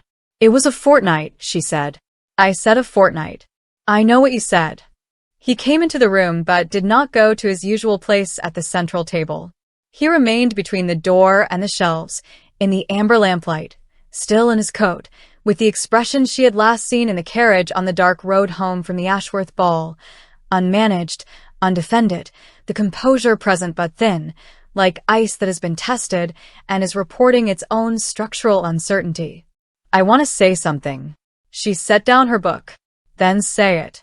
He was quiet for a moment that had the quality of a man assembling something that had been a long time in the assembly, fitting the pieces into the correct order, with the care of someone who understands that the order matters. "I have been," he said, "in the process of being dishonest." He paused. "Not with you. You have always made it very difficult to be dishonest in your presence, which is one of the—" He stopped again. Started differently. "I have been dishonest with myself. About what this is. About what you are.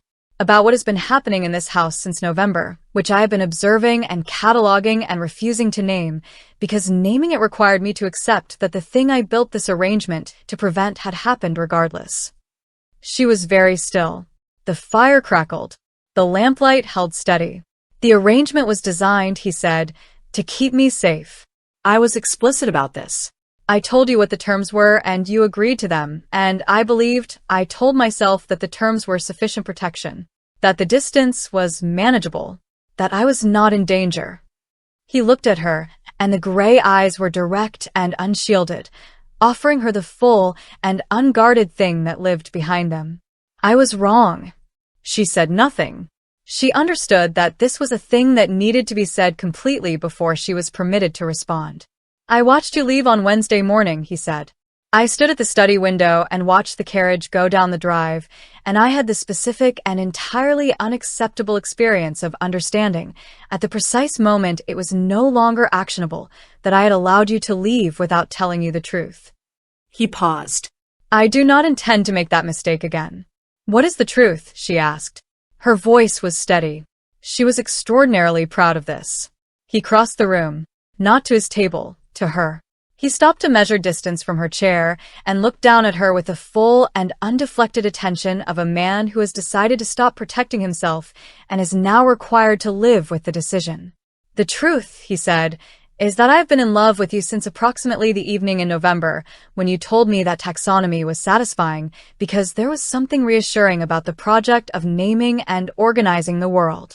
A pause. which I found unreasonably affecting, and which I have been unreasonably affected by ever since, and which I managed very poorly in the carriage from the Ashworth ball, and for which I owe you an honest account." He was quiet for a moment. "You asked me once for my promise, on Carver Street. I did not give you one.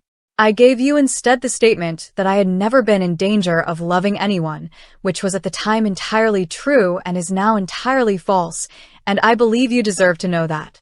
The fire, the lamp, the amber room, the books on their shelves, the frost at the tall windows." She stood up. It seemed necessary to be standing for this. "The agreement," she said. "The agreement," he said, "can be rewritten.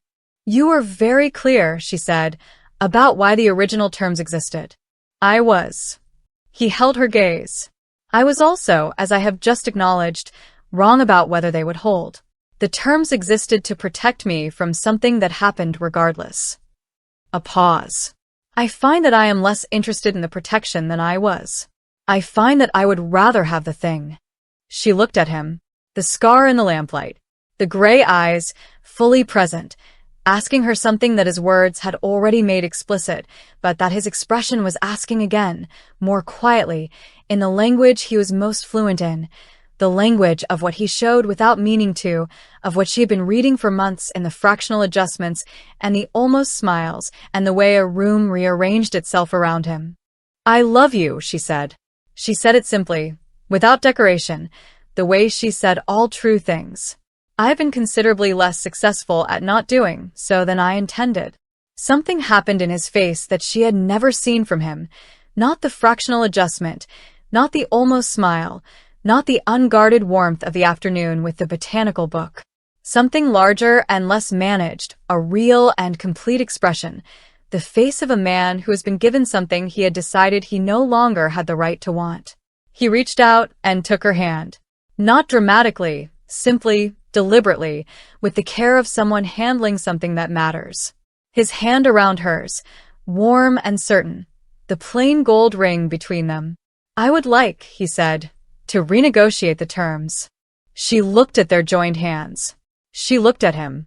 She thought about the office on Carver Street, and the document in the locked drawer and the final paragraph with its clean and unambiguous prohibitions, and she thought about a man of 26 who had been less defended, and what it had cost him, and what it had cost him again now to stand in a lamplight library and say the thing he had organized his entire life around never saying.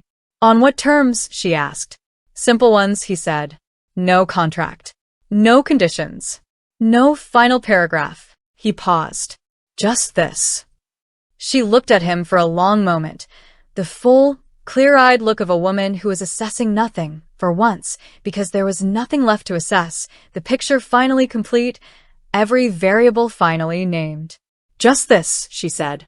And in the amber library of Gravenmore, with the frost at the windows and the fire burning low and 43 rooms quietly exhaling around them, the Duke of Ashford and the woman he had asked to never love him stood with their hands joined in the lamplight, and the agreement between them was dissolved, and something true took its place. The document in the locked drawer of Alara's study desk was never formally destroyed. She found it one morning in late February, when she was reorganizing the drawer to make room for correspondence that had accumulated with the pleasant density of a life in active use. She sat with it for a moment, the cream paper, the closely written terms, the two signatures at the bottom with Mrs. Pratt's witness mark beside them, and read it through from beginning to end with the calm attention of someone revisiting a place they had lived in briefly and left behind. It was, she thought, a very honest document. It had been written by two people who meant every word of it at the time of writing, and it had done what it was designed to do. It had gotten them into the same house, which was the necessary precondition for everything that had followed. She felt, reading it, something that was not quite gratitude and not quite amusement, but contained elements of both. The recognition that the thing which had tried to prevent this story had, in its precise and contractual way, made it possible.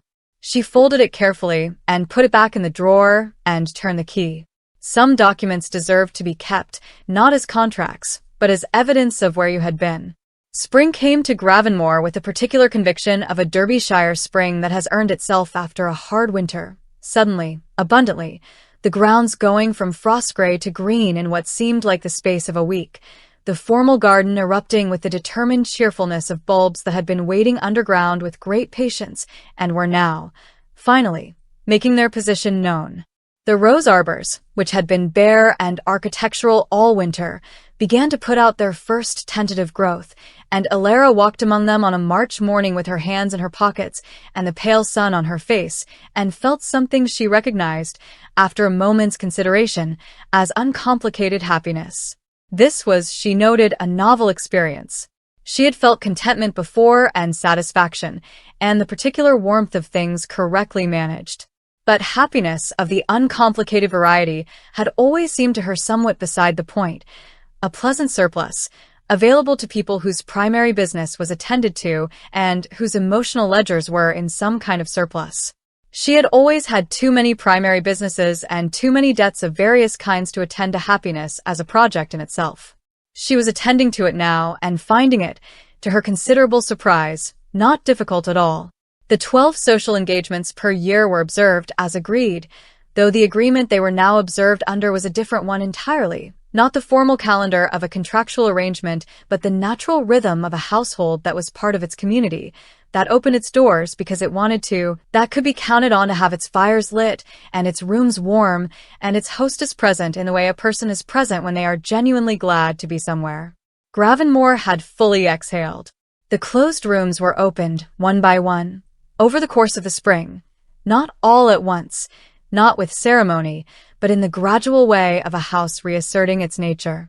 The blue drawing room was the last, and when it was opened, on a Sunday afternoon in April with the windows thrown up to the mild air and Agnes beating the dust from the cushions with cheerful efficiency, the Duke stood in the doorway for a moment and was quiet, and Alara stood beside him and did not fill the silence with anything, because she had learned that his silences were not absences but presences, things happening beneath the surface that he was allowing to happen, and that they were best honored by staying and saying nothing. He reached out and took her hand. She took it back. They went in. Petra came to stay in April, luminous and 17 and slightly more knowing than she had been in December, in the way of girls who are paying close attention to the world. She adored Gravenmore with the wholehearted, uncritical delight of someone encountering a place that exceeds its description, and she adored the Duke with the forthright warmth of someone who had decided to like a person and saw no reason to be subtle about it, which he received with the expression of a man slightly unsure how to be adored by a 17-year-old girl and managing it, nonetheless, with the composed goodwill of someone learning a new skill. "He watches you," Petra told Alara, on their third evening, in the conspiratorial undertone of someone delivering information they consider significant. "I know," Alara said. "All the time. When you're talking to someone else, and you don't notice." "I notice," Alara said. Petra looked at her with a comprehensive, slightly exasperated assessment of a younger sister who is very fond of her elder, and occasionally finds her maddening. "You could have told me," she said, "in your letters, that it was like this." Alara considered this. "I didn't know what it was like," she said honestly, "until I was in it." Petra appeared to find this satisfactory. She ate a biscuit and looked out the window at the Derbyshire spring and said, with the decisive cheerfulness of someone closing a chapter and opening another, "I like it here. I think I should like to visit very often." "You may visit as often as you like," Alara said. "It is your sister's house." "It is," Petra agreed, with great satisfaction, and helped herself to another biscuit. Mr. Fenwick was encountered at the lending library on a Tuesday in May, as was increasingly the habit, and he looked at Alara over his spectacles with the assessing air of a man determining whether his hypothesis has been confirmed by the evidence, and said, with the unhurried satisfaction of someone who has been correct about something, "You look well, Your Grace." "I am well," she said, genuinely. He nodded once, with the gravity of a man accepting a report that vindicates a position he has long maintained. "I am very glad to hear it," he said, and recommended her 3 books, and she took all of them, and walked home through the May morning with the sun on the road, and the hedgerows full of blossom, and the house visible at the end of the drive as she came around the turn, the great grey manor, the tall windows catching the light, the door standing open to the spring air. She was at the end of the drive when she saw him at the window. The study window, where he had stood the morning she left, where she had not looked back and had noticed him looking, and had faced forward and kept going. She stopped at the end of the drive and looked at the study window. He raised one hand. A small gesture, not a wave, precisely, more of an acknowledgement. The recognition of a particular person returning to a particular place, marked in the specific, understated language of a man who had spent his life conserving his expressions and had not yet fully revised his methods, but was learning to, incrementally, in the way of someone who finds the learning unexpectedly worthwhile. She raised her hand in return. Then she walked up the drive and into the house, which was warm and lived in and hers, and she set her books on the morning room desk and went to find him because that was what she did now. She went to find him, and he was findable, and this was the whole of it. This was the entirety of what they had become on the other side of the contract, and its careful prohibitions. 2 people. 1 house. No conditions. A man who had asked for a wife who would not love him, and received instead the one thing he had not known, until it arrived, that he had been needing. A woman who had agreed not to love him, and had then, with the quiet, stubborn persistence that was her most essential quality, done it anyway. The agreement in the end had been correct about one thing. Love was not a condition of what they were. It was simply everything else.